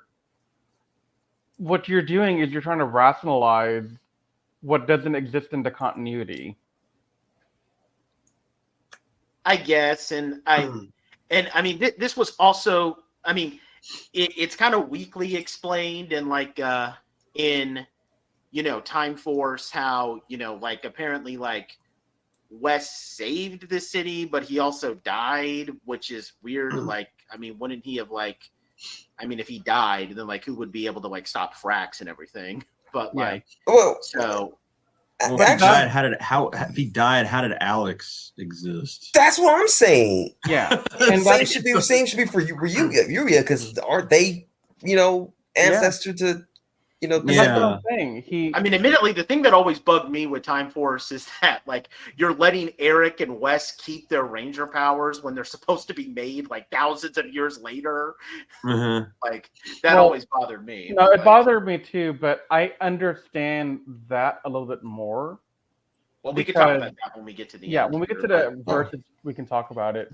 But no, I hate the time travel aspects in this season because none of it adds up. And the biggest grievance I have is the last one I mentioned about wiping out literal years of time and replacing it with nothingness. And somehow we still have people in the future. Yeah, that's something that they probably should have explained more because it kind of confused me a little bit too. Confused you instead of made you like unless it was confused. a mistranslation. I mean, I don't think so.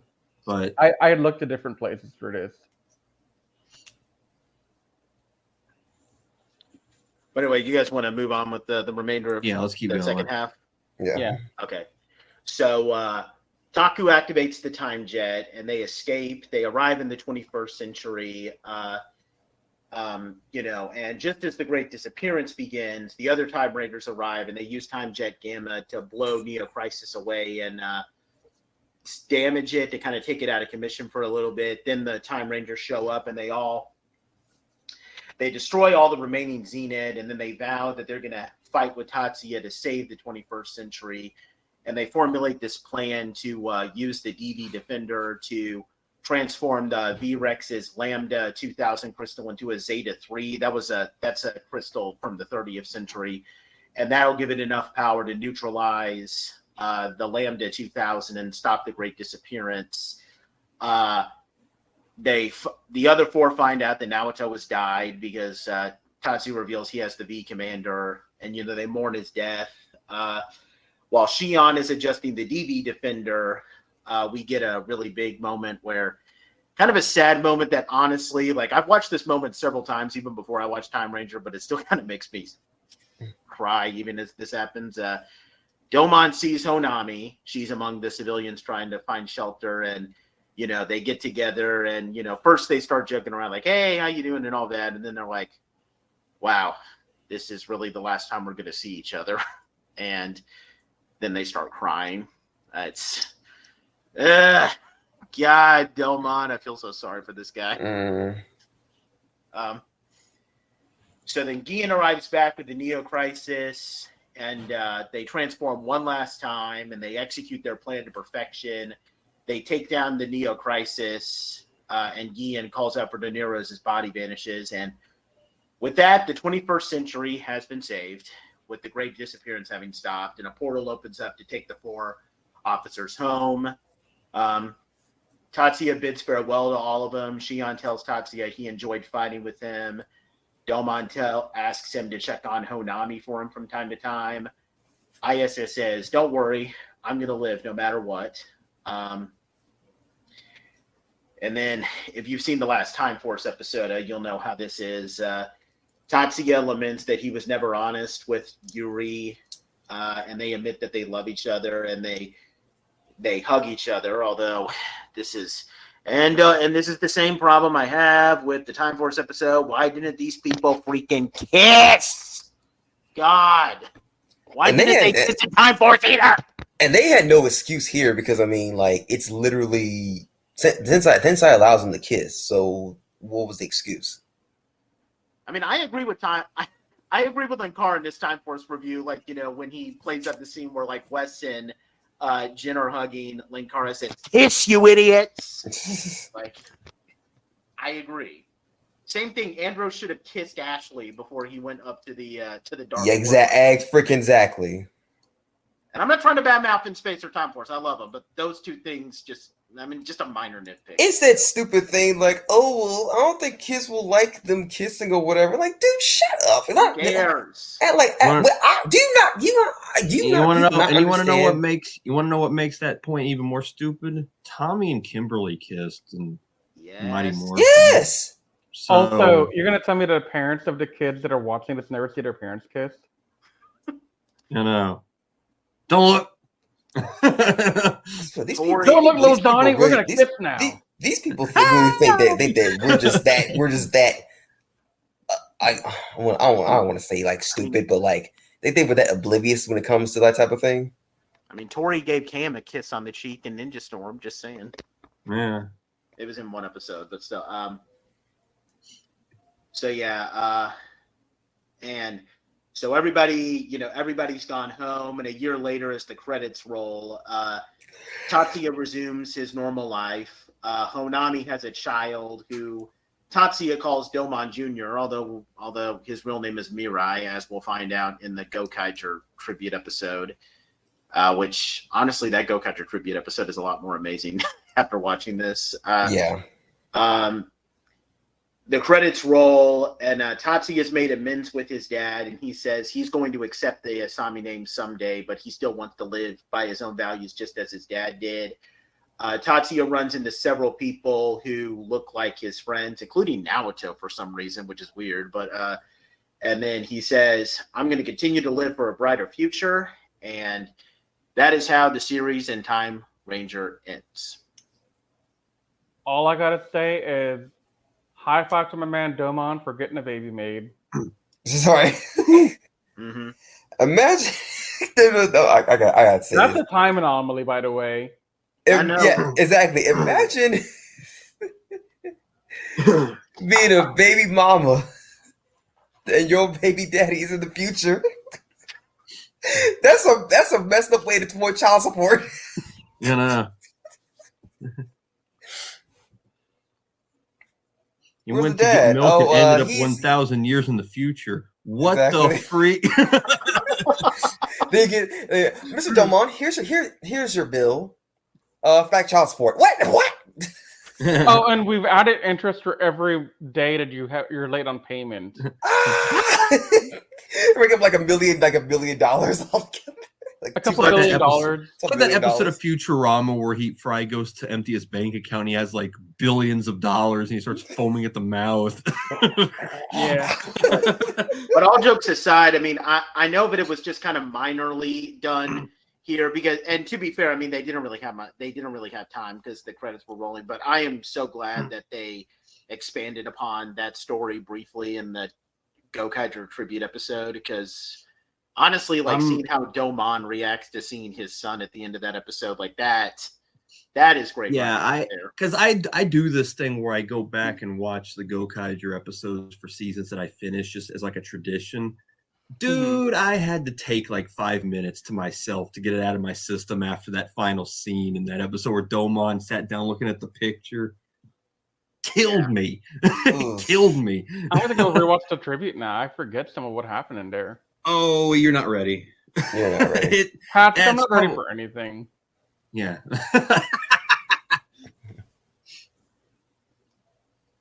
I do want to say probably my first thoughts about this is that I think Time Force may have done the farewell to the Red moment better. Yeah. Because it was so sudden here. Like, it was. There's like no build spontaneous time portal opens up. Yeah, I'm like, what was that?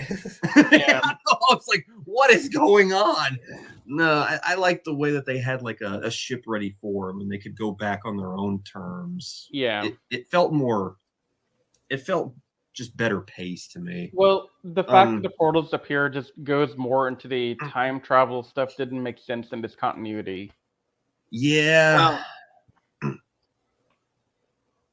Well, I mean, I feel like it was. I mean, I don't like in the Time Force episode. I mean, how like they immediately cut so they cuff Rancic, and then it immediately cuts to them just like at the beach. Like, I mean, that just felt kind of sudden too, especially since. But the implied there was time for them to have proper goodbyes is what makes it better. Yeah. Because they were able to, spend time off screen. Yeah, they were off screen, but it wasn't abrupt like this. Yeah.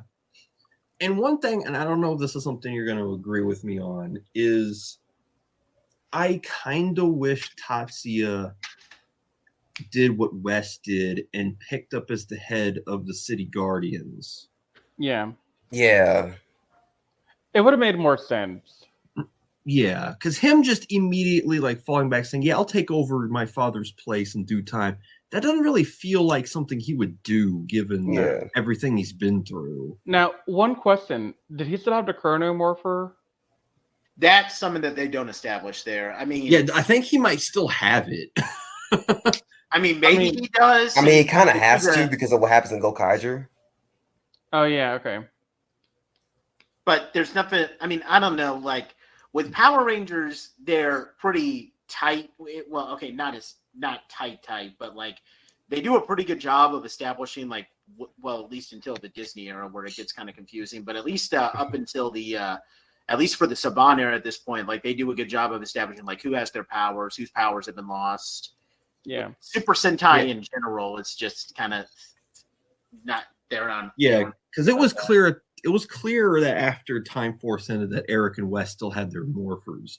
I mean, yeah. And then but does Tatsuya still have the Chrono Changer and the V Commander with him?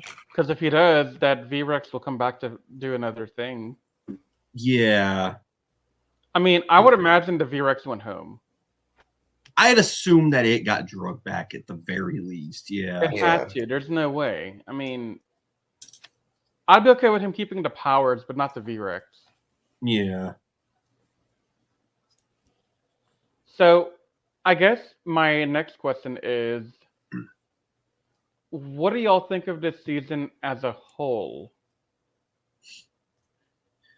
I think that the time stuff could have been explained a little bit better, but I do respect that it had reason for existing. Because like I've said hundreds of times that was one of the problems with Time Force. And I respect that they actually had build up and say that this caused this and this led to this, even though if it didn't really make any sense in the grand, like in terms of writing, at least there was still some cause and effect that was pretty clearly shown. Characters, though, is where this season excels to me. Even though we kind of talked about Yuri being a bit of a weak link in terms of character writing, this cast was amazing. Yeah. All 6 of them. Mm-hmm. I will say, with the exception of Yuri, I like the other 5 a lot. Mm-hmm. Tatsuya, I know I gave him a lot of crap before now, but he redeemed himself in this last bit of the end game. He was originally like high C, low B tier. Now he's solidly probably moved into A tier, high B tier for me. I don't know where I put him exactly, but he's somewhere between high B, low A. And I mean, he just had a lot of good moments here. He really signed a lot. I wish he had more opportunity to do stuff prior to this, but whatever. Watching it a second time for me, I'm still gonna stand. Okay, I'm probably gonna still stand by my claim, especially since I watched Time Force not too long ago, and it's still very fresh on my mind. And I compare it to this. They're both great, and I both think that these are like okay. Well, in Time Force is undisputedly S tier, in my opinion. This one, I still want to say is S tier because I probably have a much better idea of like who I think are better in terms of the red, pink, and 6th Rangers, because that was a huge debate I always had in my head before I rewatched this. Of course, with blue, green, and yellow, it's kind of not obviously. It's obvious. It's obvious. But I do think that this one probably handles the story a little bit better because they really emphasize. And again, I know that like the time travel stuff doesn't make any sense when we think about it. But if we just look, I mean, Toku shows in general always have those types of plot holes. I mean, even Power Rangers in Space kind of has some plot holes here when you think about it. But the plot holes here, I feel, are more egregious than what we had in Space. Yeah, I get it, but I feel like, with like, how they build up to, and Anthony kind of, explained how the whole thing with like the vortexes appearing in the sky isn't really as important as it in Time Force as it is here, and I can forgive that. But I do feel like the story is just a bit better in Time Ranger, where everything is ultimately connected and there's a huge payoff. Whilst in Time Force, It's Rancic's fault. Yeah, it's Rancic's fault, but they're all a bunch of isolated incidents. But Time Force does make up for it because it has one of, if not, okay, maybe not the greatest Red Ranger of all time. I still think Ambrose is better than West, but like the greatest Pink Ranger of all time, the greatest Sixth Ranger of all time. That's more than enough to make up for the problems with the story. But the problems in the story in Time Force are just not present here, in my opinion. Yeah. I don't know about that. I think that's the bias you have, because I think, Time Force has some definite problems in its own plot holes, but you can't wave your hand away and say, oh yeah, because they aren't in this season, this is immediately better. I think they both suffer from they don't suffer from the same problems, but they both suffer from problems. And in my view, I think Time Force did more correct than Time Ranger. But that's something that we'll discuss in more detail. Yeah, and that's what that other video is going to be for. Yeah. After I rewatched Time Force, because I haven't seen this in like 10, 11 years at this point. Yeah. But in my mind, entering my rewatch of Time Force, I have a feeling that Time Force does a lot of the stuff better that I'm complaining about in Time Ranger. Well, yeah, but I mean, the time travel stuff is still ultimately like. Oh yeah, that's something I'm expecting to have a problem with in both. But okay, so with to kind of we talked about the plot for a little bit, and we'll talk more about the Rangers in a second. But let's get this discussion out of the way. So with villains, obviously we can't compare anyone to Rancic because Rancic isn't present. Yeah.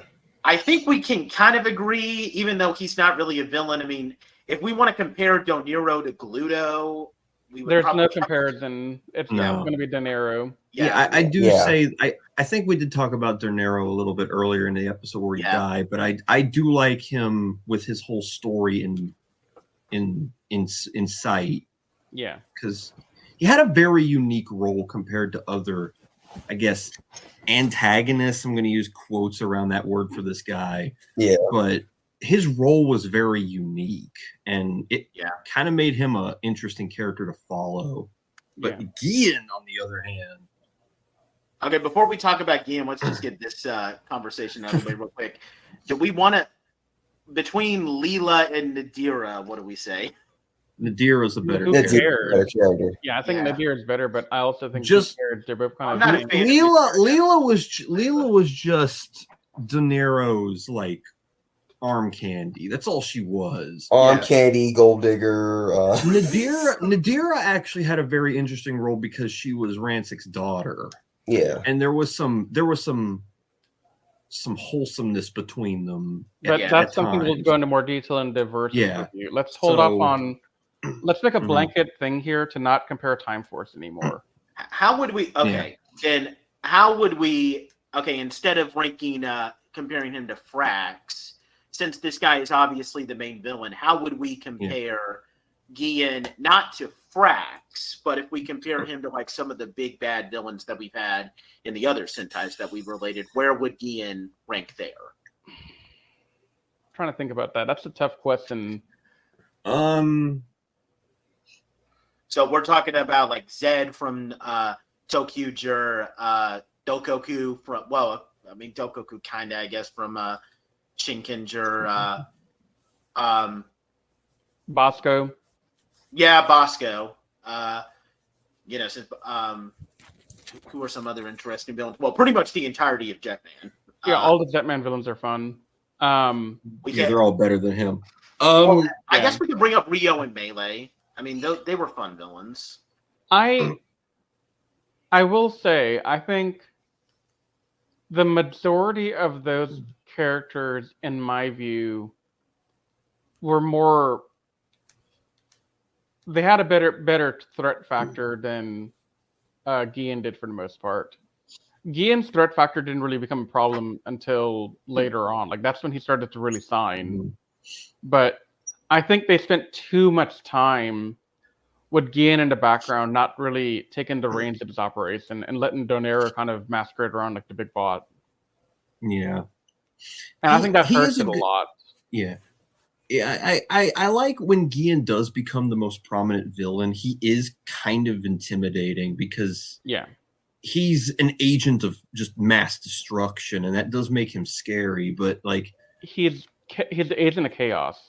Yeah, but like the Jetman villains who we had with, from like the start of the season, and like they're intermingling with one another, and their dynamic with the Jetman, they're just too good for me to put him anywhere on their level. Yeah. I would say he'd be more along the lines of a villain like Gasha Skull from Kaku Ranger, who was Rito Repulso's counterpart. He was a very short-lived villain in his own right because he was only there for the middle third of the season, but he left such a major impact on the grand scheme of the entire story. And he was intimidating in his own right, and he had an actual character to him. So I thought Gien was just like, ha ha ha, evil, blah blah blah. But Gasha Skull had like this relentless, don't mess with me attitude to him that made him what's the word I'm looking for? You know what I'm trying to say, right, Nate? What was his name? What was his other name? He went by Junior. Yeah, Junior. Yeah, Junior. Yeah, since he's I can't remember what Master Vile was called in Kaku Ranger, but he's that. Daimao. Yeah. But like Juzo, I would say maybe is better than him, but he's not a main antagonist. Yeah. I mean, I would probably if I'm comparing him to main antagonists, like he would probably be in my top 15 just because he has an interesting backstory. Yeah. But again, like I can agree that he's probably not like I mean, if I was going to compare him to do a positive comparison, I would probably compare him, favorably to someone like Brajira. That's Brock's counterpart in Ghost Savior, because Brajira, because at least with Gien, like they build him up build him up and give him a backstory. Whilst with Brajira, they don't give him a backstory at all. I'll drop an oddball comparison on like in terms of like level I would judge him on. Bolt Hunt from O Ranger. Isn't that Prince Sprocket / Gasket's counterpart? Yeah, because he didn't really become like the main villain until about 10 episodes left, but man, he was a good villain when he took over. Yeah. After he killed what was Bomber the Great. Yeah, Bomber the Great. Yeah, I think that's what Louis Kaboom was called. Yeah, once he took over for Bomber the Great, man, he was a good villain for that little bit of time he was there. Him and whatever Archerina's counterpart's name was. Yeah, I was about to say Hysteria, but that was his mom. But that is I know that Riz was saying that there were some people who said that the villain power struggle in O Ranger was cool, but that part is actually one of the few things where it's okay, I got something good out of this Sentai. Bolt Hunt taking over the Baranoia army in that final little stretch there was the best part of O Ranger by far. It's legitimately good. But I do think Gien, I don't think Gien should be said to be a terrible villain, because I do like his backstory, how he was someone who was innocent but ultimately just got driven insane, and ultimately it fits the deranged nature of this season. But where would you rank him into S tier categories? Where would he fall in that? He could be a fringe low A for his backstory, but if I talk about it on a complete villain level, he's a mid B in my opinion. Yeah, A I mid think what? his B. B. Okay.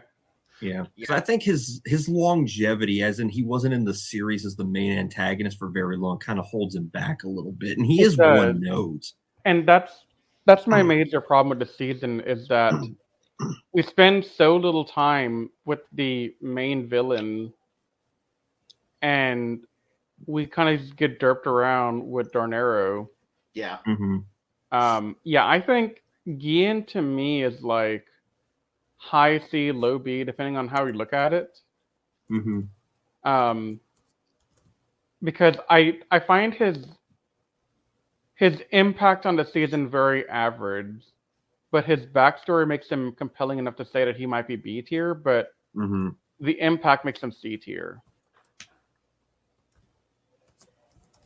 Yeah, that's fair. And we don't really have to talk about with the other ones. So let's move into the big thing before we get to our final closing thoughts and like final grades. So we're gonna talk. Each of us are going to talk about the Rangers. We're going to give our final analysis. Now, we're not going to compare them to their Time Force counterparts. That's for the next podcast. Yeah. But Yeah. we can compare them to the other, like we can compare Yuri to other pinks and Tatsuya to other reds and et cetera, and like say where we would rank them among the other ones. So, anyone want to go first on that? We're doing just rankings amongst them and then rankings amongst others of their color at the same time. Yeah, like you can say who's your first. Like if ISA is your first, you can say he's the best Time Ranger, and then compare him to like the other blues. Mm-hmm. Well, So, I'll probably start with. Yeah, I'll let you go first, Riz. No, I was going to say I'm not going to compare them to other Sentai Rangers. I'm just going to compare them among themselves, and then we can have a discussion. Well, it's not that I haven't seen as many. It's also that it's difficult to think of all of them at the same time. Yeah, that's fair. Yeah. So we can discuss that as we go through everyone's conversation. Like if we make a comment saying like, oh, for example, Domon's the best yellow. You know, that's something we can all talk about, but we don't have to each say it over and over again. That's my thought. Yeah. So Patrick, go ahead. Okay. Yeah, I'm sticking Domon at the top, and the core thing is like going back to the Gokaiser episode, because that episode essentially gave closure to his character arc from this season. And it was, I'm a very empathetic person. So seeing him so heartbroken and happy and all this stuff like this, it affected me a little bit. So I like him because he comes off as a tough guy, but then he's got a soft heart on him. And like, I just want to have a, like get food with this guy, get lunch with this guy, and just hang out with him. He's my kind of guy. He's a bro. He's a bro. I can't hate him at all. No, not at all. ISA is, and going off of Domon, I think he is probably the best yellow above my girl Kotaha and Luca and crap, I forgot her name already. From King Oger. Himeno, yeah. Those are my three favorites. But man, Domon is just too good of a character. Yeah. ISA is my number 2. Just that whole I empathize with his whole I don't want people to worry about me thing. And seeing it brought to light and see people reassure him that, we don't care, we want what's best for you, and then for him to just the whole story for him in the second half of the season was just great stuff. And I would probably put him as the best blue also, because oddly enough, for seasons I've seen, blue's been probably one of the weakest colors outside of someone like Yanma's up there. Mega Blue, Ginga Blue are good Blue Rangers. We'll get familiar with Goki next Sentai because I love Ginga Blue. And of course my boy Ryosuke, he's not as high as these guys are, but he's still a character I thoroughly enjoy, but that's just my Shinkenger bias coming through there. Yeah. I mean, I'll say I think Zoe's better than him by quite a bit. But that's my Gokaiser bias coming through. Yeah, that is probably your Gokai, because I'm not that. I'm a lot more harsh on the Gokaiser cast than most people are, because I have a lot more issues with that season than many people do. Yeah. Who would I put at number 3 here? I think Tatsuya jumps up to number 3 for me because he's such a complicated character to really explain, honestly. He really is.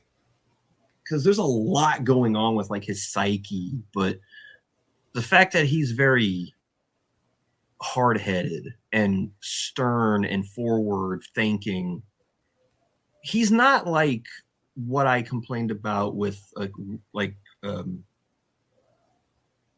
John, where he's just,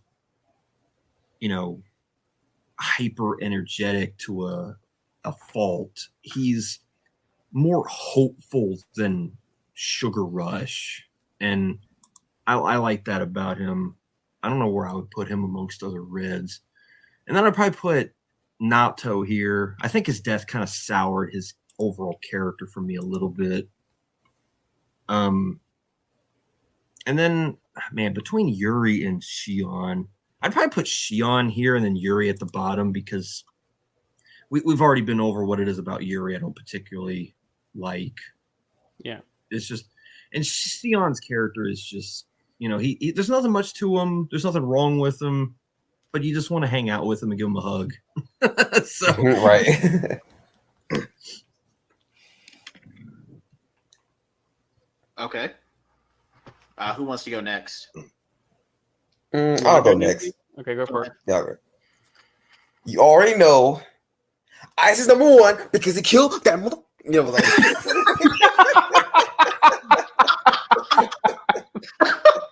He had to get in one more pot stop. I love it. That was it. That was what won me over. He killed this guy. Yeah. No. But honestly, even before then, I gotta say, honestly, was just a great character from the start. And the fact that he went through so much and he's going through basically he's in like a situation where he's like literally dying and he still wants to fight and still wants to be a Time Ranger. That's still commendable to me. Domo is second. Sion is actually going to be 4 and Tatsuya is number 3 because I honestly see the potential in Tatsuya and I finally see it now because he actually these last couple episodes actually helped this character a lot for me. Yeah. Unfortunately, I have to put Yuri at number 6 and Naoto's number 5. Okay. Yeah, because it's because honestly, she's not a bad character for me per se, but it's just she definitely needed more oomph to her because all these other guys, they have their their characteristics, their wants and needs. She just kind of just seems very not very one note, but very just bland in terms of things on. Yeah. And even in the episode where where that one criminal thought that she was ugly, whatever, and I'm like, where? But anyways. But even then I'm just kind of she didn't really give enough for me. I don't know, with Naoto, honestly, don't get me wrong, he was actually not a good person per se, but there was little instances where he tried to be a decent person, but he still was arrogant, which ultimately led to his downfall. He should have just saved the freaking birds. I'm like, no, stop. Let me go back. I gotta calm down because I'm not gonna go back to my rants again because then that's gonna give me high blood pressure. High blood pressure. Yeah, I don't need that. Sion is definitely best boy. I can see myself literally being a big brother type character to him. In my personal, if I met this guy in person, this guy was an actual real person, I can see myself wanting to be his older brother figure. That's how I kind of see it. He just seems like somebody that's really just sweet and genuine, and you can't hate him for it. Effect. Yeah, Kotaha effect. Just like how we still have our Kotaha Protection Agency formed here. If anybody touches that girl, I'm definitely going to go off. Like, can you imagine how like lethally wholesome those two together would be, just talking? I know. Okay, hold up. Those two plus Kagura from Tokyo. And funnily enough, all three of these characters were created by the same head writer. And they're all like, you're right. Yeah, just adorable. And it's like, I'm taking a page out of Plankton. Like, it's so cute. It's disgusting. It's too much. Yeah, it's too much. Just in the ground. And they're all different colors. Yeah, they really are. Yeah, that's really cool. All right, so am I going next or Nate going next? You can go next, Riz. Okay. So my man Domon's number one for very obvious reasons. In terms of other yellows, I will say he is extremely neck to neck with Luca, but he barely edged Luca out. Right. Because he is just that amazing. Yeah. Me.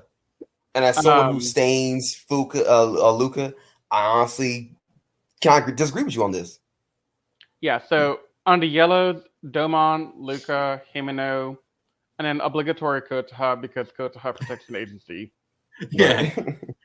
If you want her, you get through us. Right.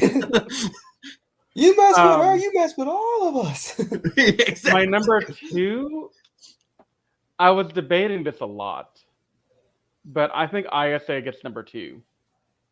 I don't know if he's the best blue, because I want to see what Yanma ends up doing in King Odzir, but he is definitely fighting for number one right now in the blues.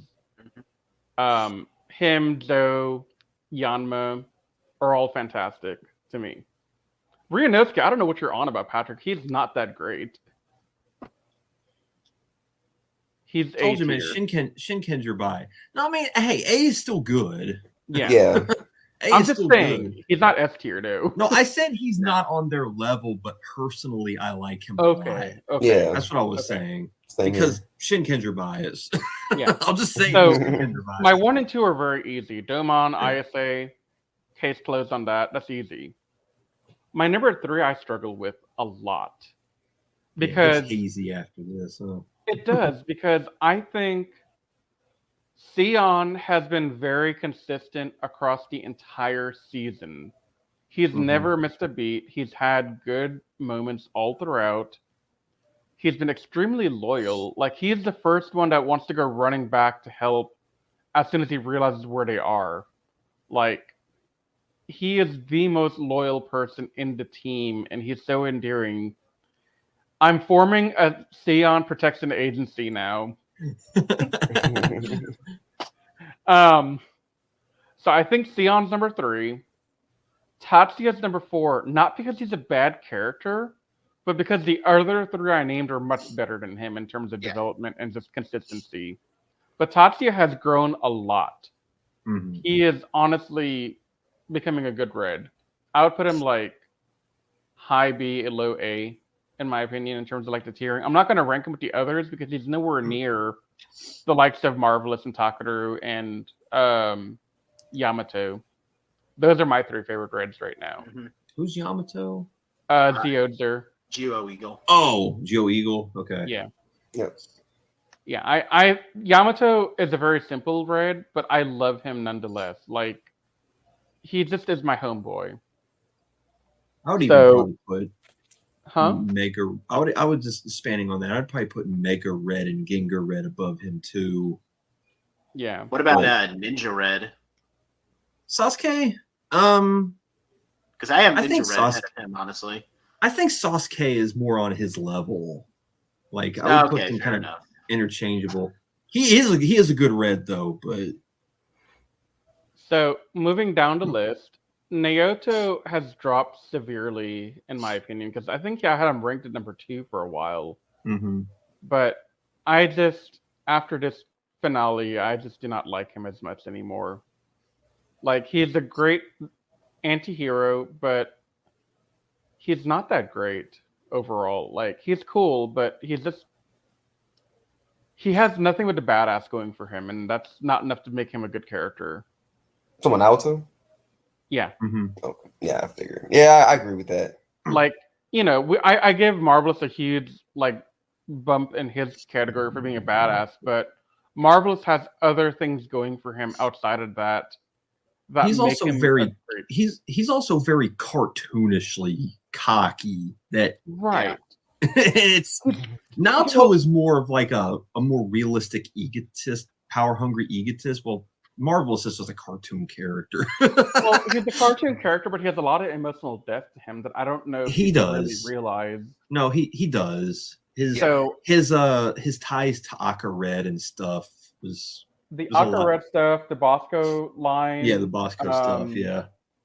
I mean, that's just really. But then even like his own interaction with his own team, he was very defensive and caring of them in his own cocky, arrogant way. Yeah. And he also cared for Earth, even though he would never outright say it, because that's just a cardinal sin for him to say it. So, while they're both really arrogant, Naoto falls very flat to me. And I think, going back to a point we were talking about earlier, if he died without the redemption part, I think he would be up like a couple spots or so. He might fight for number 4 with Tatsuya at that point for me, but he wouldn't cross into the top 3. Not for me. He might for me, but it would be ISA stocks went up a lot for me. Yeah, and that's why I can't put Naoto anymore, because before ISA stocks were not that high. He was like a number 4 for me, but. No, I can't not have IS in there after seeing what he did at the end. So, no. And then, I'm sorry, y'all. I know that you guys are all trying to defend Yuri a little bit.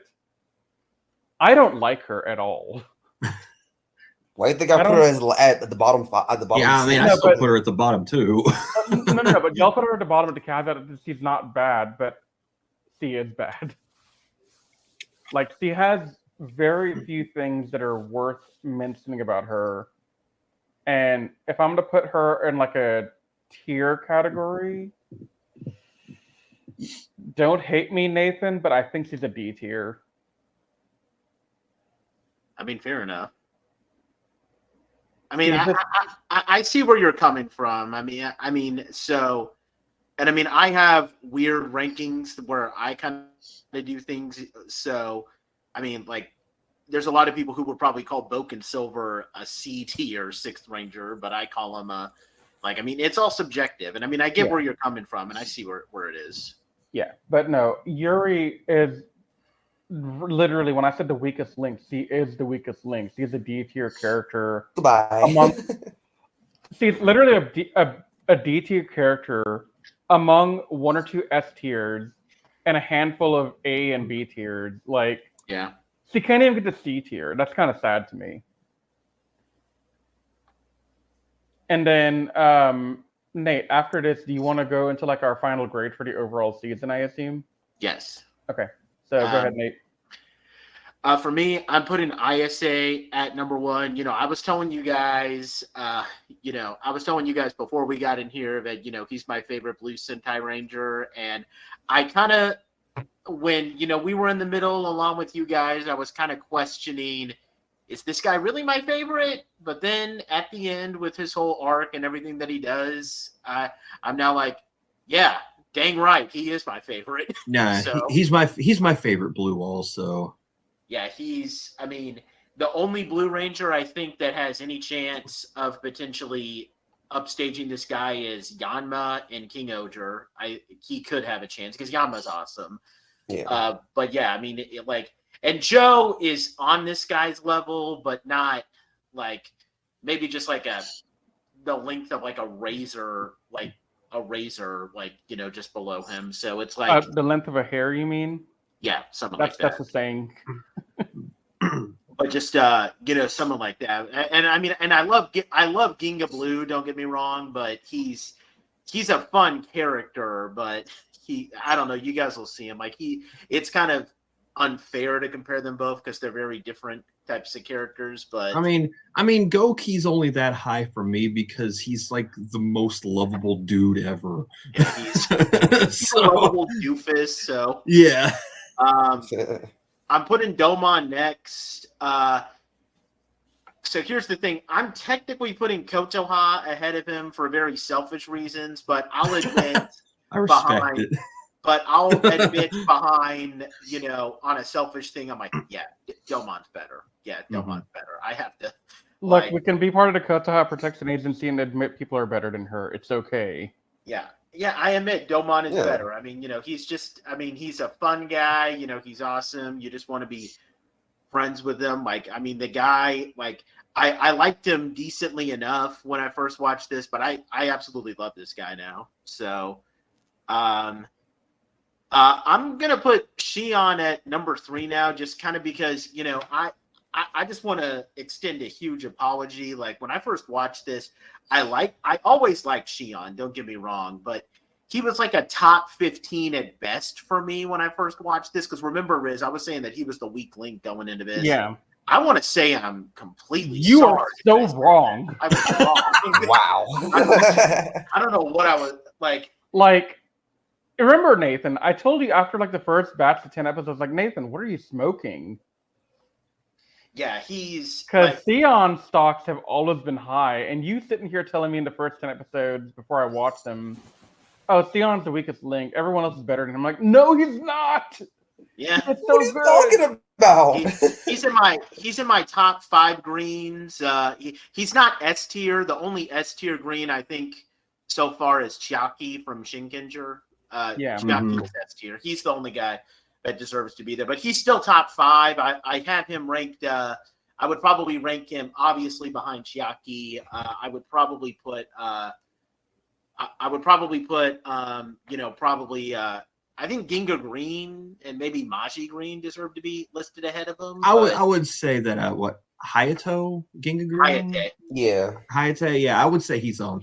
I don't know if I would put him. I mean, I would probably put him above Shion personally, but yeah, they're on that same level. I want to put Tatsuya next. Just I think he's a great character. He's not top 10 Reds. No, not top 5. Probably top 10. But I agree. I mean, he's not Marvelous or Takeru. The reason why I brought up Ninja Red to Patrick was because I would probably put Ninja Red slightly ahead of him. But I mean, they're interchangeable, honestly. Yeah. I mean, he's not. I also wouldn't compare him to Ginga Red because I'll be honest, Ginga Red is in my top 5. I would probably put him in. Would you agree with me and say that you think? Would you agree with me and say that Mega Red is better than him too? Probably because I remember some stuff from Kenta, but maybe just barely can put Kenta ahead of him. I think I need to have you sit down and rewatch Mega Ranger one of these days. Yeah, we'll do Mega Ranger again. We're definitely going to do Mega Ranger. I hype up that cast a lot, so I think we have to watch it. Yeah. Then I would put Naoto. Now, I'm honestly kind of wondering whether or not I should even keep Naoto in my probably top 10, just because he has some badass stuff, but. Yeah, he kind of got down. He was one of the 3 Rangers that I wasn't sure if I would rank him. Well, okay, I always kind of lean toward Eric because I grew up watching Eric, so of course I'm going to have that bias. But now, even if I didn't have that bias toward Eric, and I'm sorry I'm comparing them, but Naoto goes down. I would probably, obviously I would rank him below Boken Silver, but at this point, I would say Genta and maybe even, and this sounds really bad since you know how I feel about this season, but maybe Gosei Knight might be slightly better than him. I'm just saying, because Gosei Knight. Look at his face. He's like, what? You're muted, Riz. I have so many questions about that statement. No, Gosei Knight is actually a decent 6th Ranger. He's one of the only good things that I got out of that. I mean, he's not wrong, but I wouldn't go so far as to give him that. You know, I'm just saying. I would definitely rank the Go on Wings ahead of him. Hero. The Go on Wings are such good characters. Yeah. But yeah, it's undisputed. Like, obviously, Boken Silver is my favorite. But if I talk about it from like someone that's a bit more acceptable, like, I mean, it's weird since he's the current guy, but Spider Kumonos is kind of a difficult guy to beat, honestly. And Spider Kumono is the best. Yeah, he's in a league of his own. And then I'm gonna put Yuri. Maybe I would still put her in my top 5 just because. Nope. Now, hear me out.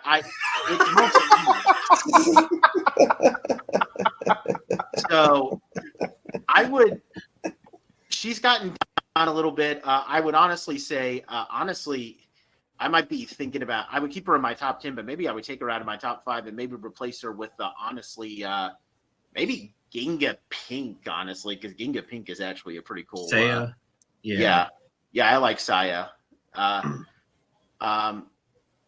So yeah, I mean, she's still. I mean, and keep in mind, like I've seen a lot of Sentai, and maybe these next couple of Sentai from Ni Ninja to Dom Brothers will impress me, but I haven't seen that many pinks that I would call S tier. And sure, I mean, like, I like Mako and I like him, but they're not S tier in my opinion. Those are high A tier in my opinion. So yeah, but I think undisputedly now, I used to kind of debate over, is she my favorite Pink Ranger, or is like Boken Pink my favorite Sentai Pink? Honestly, now there's no question, but Boken Pink is my favorite Sentai Pink Ranger. I still like Yuri. I get the issues that Riz has with her, but yeah, this is another one where I kind of went in here debating like which is better, and I mean, like, which is better between this and Time Force. Now there's like no contest. No, bloodbath. But yeah, that wraps up my ranking. So everybody give their closing thoughts and final grade one by one then, I guess. Patrick? Okay. I know we've voiced a lot of complaints about this season, but I think the pros for this season really outweigh the cons, because for me, especially when I go into a story about time travel, I'm expecting the story to be a little bit messy because it's just such an easy concept to mess up. Yeah. So while Riz's complaints are valid and I agree with most of them, I'm going to kind of cut it some slack because time travel stories are so easy to mess up that I usually am more lenient towards them. But the character writing in the season is so good, and it carries the whole show for me. And I'm going to wait to decide where I rank this behind Shinkenger, because I'm going to directly compare it to the season we're talking about next, which is Ginga Man. And all 3 seasons are written by the same person. Shinkenger is still my favorite Sentai, and I don't think many things are going to change that. This is either 2 or 3 behind Shinkenger alongside Ginga Man. I don't know which yet. And I'll wait until after we finish Ginga Man before I say, but this season is like a 9 for me. It has some problems, yes, but the pros, the good things, are just way too good. And what would you give it out of a 10 out of that? I said a 9. Oh, okay. Sorry. I didn't hear that. Okay, Anthony, you want to go next? Going off of what Patrick had said, yeah, I understand Riz's frustrations with some of the stuff in this, but I honestly did enjoy for the most part. And of course, seeing the downfall of my most hated person in this entire story, I'm gonna give it a 9. One more jab before he goes out the door. He's not my rival. He's my enemy. He's not my rival. So I love the pettiness. I respect the pettiness. I'm so glad that Anthony finally understands the Zahn hate. I do. And how much it feels great to rip into him like that. Oh, dude. I think I might end up doing this for like a good while. Just FYI, just randomly start bringing him up. Like this is how I feel about Geki. Like I hate Geki so much as a character. We all collectively hate a red in a different Sentai. All we're waiting for now is he's dead. Nate. Get over it. Red. No. Okay. For the matter of time, Nate, you'll be one of us too. You'll get your Red Ranger. You'll hate too. All right. So yes, you guys have been mentioning I have a lot of hate with the season, but there are a lot of things I do like about the season too. Domon, ISA, Sion, all top tier, solid characters in their own color and their own right. I do have a lot of trouble with the time travel. And like Patrick, I could get beyond it and not make it a big deal. But that coupled with the fumbling of Yuri and Naoto and a little bit of Tatsuya up until the endgame arc, I cannot give this a 9. This is it's probably like a 8, if I were to be honest with y'all. Still respectable. I mean, yeah. I almost want to give it a 7.5, but honestly, Domon carries hard enough to bring it up to an 8. My boy right there, man. I want to get lunch. I want to get lunch with him. I want to go to like a ramen stop with him and just hang out. Heck yeah. Right? I'm down for that. I'm down for that. So yeah, I have a lot of trouble with this season. If I were to give this like a tier ranking, this is probably low B tier for me. Okay. Are you sure? Like, I've always been, before I go, like, Riz, I just kind of want to ask you this, like, and I mean, I understand, like, I'm not trying to like attack. I'm just kind of curious, but like, do you think that like maybe when like, you know, you watch a Sentai that was adapted into a Power Ranger season that you like, you hold it to like some standards, like maybe it's the Time Force bias that you sometimes kind of look No, this isn't Time Force bias, because I thought about that a lot. And my Time Force bias ends with Zen and West. Okay. Like, I was willing to give Naoto the point over Eric in our versus thing. I can't anymore. Yeah, that's fair. Mm-hmm. So, no, this isn't Time Force bias. Because if that were true, then I would have a different opinion about other Sentais like Geki Ranger, which I don't, because it sucks. Yeah, there it is. There it is. Okay, I was just curious. That's all. So no, I don't look at it from a bias like the other thing, and that's why I keep trying to tell y'all I'm not going to compare this to the Power Ranger counterpart until we get to the verses, because I don't want to compare it to the adaptation. Yeah, I want the Sentai to stand on its own 2 feet, which is why Geki Ranger failed, which is why Gokaiser did so well. And if you look at the opposite end of it, Megaforce sucked. Jungle Fury is amazing. Mm-hmm. And, you know, I don't say Megaforce is amazing because I like Gokaiser. I don't do that. Now, Ciara Hana, Tiki Carry. There it is. I knew that was coming. You should have known, Nate. You should have known. Yeah, I know. Nate, you were there when I met her. I know. Did you have to hold him back? No, I just. But he was ready. Yeah, but, I just stood there and let him have a fun time. You gotta remind me that story what happened with that. I don't know if you remember telling me that. No, we'll tell you afterwards. Don't worry. Okay. Yeah. But no. So I don't look at this from a bias because I don't hold Megaforce to the level of Gokaiser because they're not the same thing. Yeah, that's fair. Exactly like this. Time Force and Time Ranger are not the same thing. Yeah. I have a lot of issues with with Time Ranger story. And if you remember, I did say I hold reservation on Time Force's story until I rewatch it because it has been 10 years. Yeah, that's fair. So, no bias here. I just want to make that extremely clear because I don't want that to be confused. Okay. For me, this is still. This is still great. I would probably honestly the more I think about this, maybe this goes like a peg lower for me. Like I used to have this as like number 4. I honestly, I know a lot of people will call me crazy for this, but like from what I remember with Ginga Man, I remember having a much more fun time watching Ginga Man compared to this. I would probably put this behind Abba Ranger. Abba Ranger's another favorite Sentai of mine, but it's still really great. Like this is still like, this could be an S tier. Maybe I would put it as an A tier, but I still think it's really good. I feel like,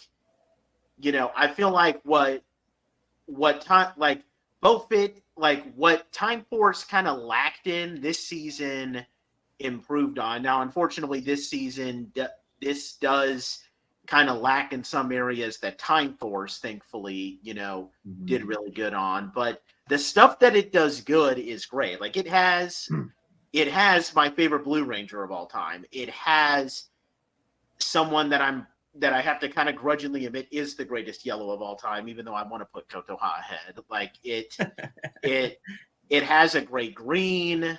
I think, okay, maybe I think a little bit less of a 6 than Pinks, but I still think the red is a solid red. And I think the whole overarching story of fate and like destiny and how it tackles that, like it does it in a very deep way. And I've never seen a Sentai really tackle the overarching themes in a way that Time Ranger did. And that's why, and keep in mind, I've seen a lot of Sentai. I've seen everything up to Tokuger now, and unfortunately, I'm going to be starting Knee Ninja very soon. Please pray for my soul. But lawnmower, go, go, go. But with that being said, this is still great. Obviously from like obviously just from a nostalgia, even though I kind of realized the problems after we saw that Sentai, I still call Jetman my favorite Sentai for selfish reasons, but this is still really good. And it's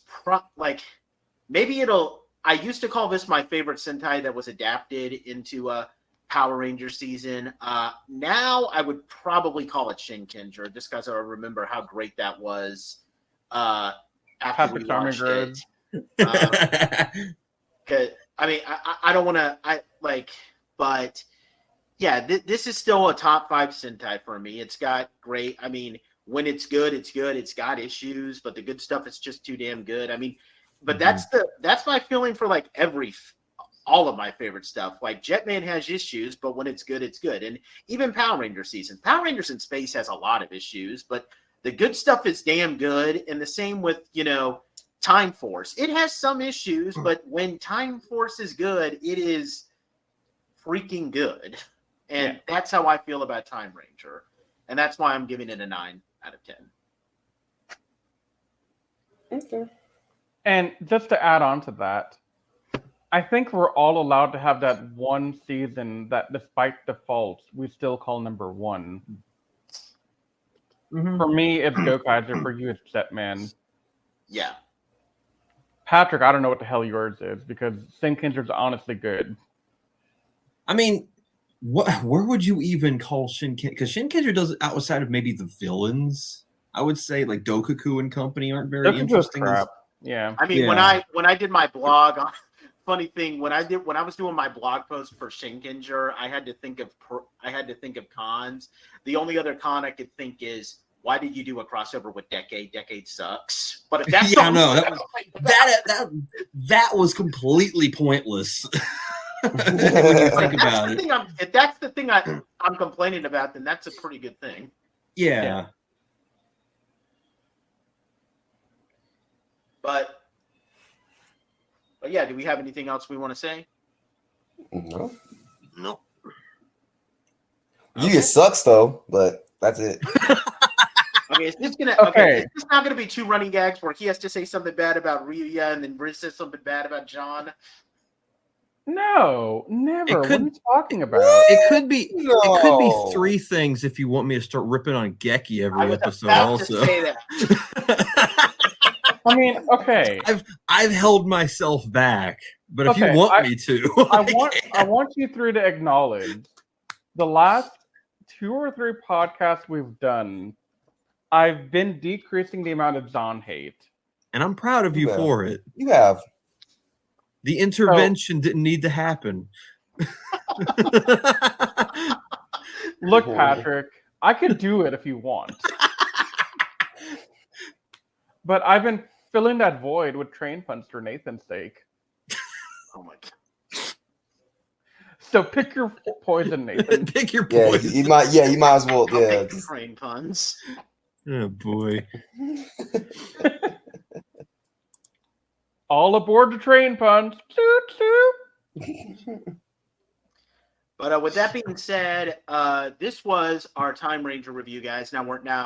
Remember, we are not done with Time Ranger. Next time, of course, we're going to do our King Oja review. That is, that's one thing in the line. But we are going to be doing a full season of Time Force where we just review the whole season, and then we are going to do our versus special on Time Ranger versus Time Force. We're going to do that. And after that, we will be officially wrapped up, and we will be doing our next Sentai, Seiju Sentai Gingaman. We'll be traveling back just 2 years in the past to take a look at Yasuko Kobayashi's first outing as a Sentai head writer. Really looking forward to that. With that said, we thank you guys so much for taking the time to watch this or listen to this if you're listening on Spotify or iTunes. If you're watching on YouTube, subscribe to the channel if you're not already subscribed. Leave comments down below, especially those who, might like Time Ranger and, might have different feelings from us when it comes to the characters. Leave comments down below, and we'll be sure to give shout-outs to that. If you're listening to us on Spotify or iTunes, you can reach out to us on our website, animesecrets.org, for any commentary, and we'll be sure to give a shout out to that. Also give us, ratings out of 5 stars. And you can also check out our other podcast, Animated Classified, or Riz and I do talk about Star Wars on the Jedi Squadron podcast. And that's about it. We thank you guys so much for taking the time to watch us. We will see you guys next time when we do King Oger and then later Power Rangers Time Force. But until that time, you guys stay safe. We love you, and may the power protect.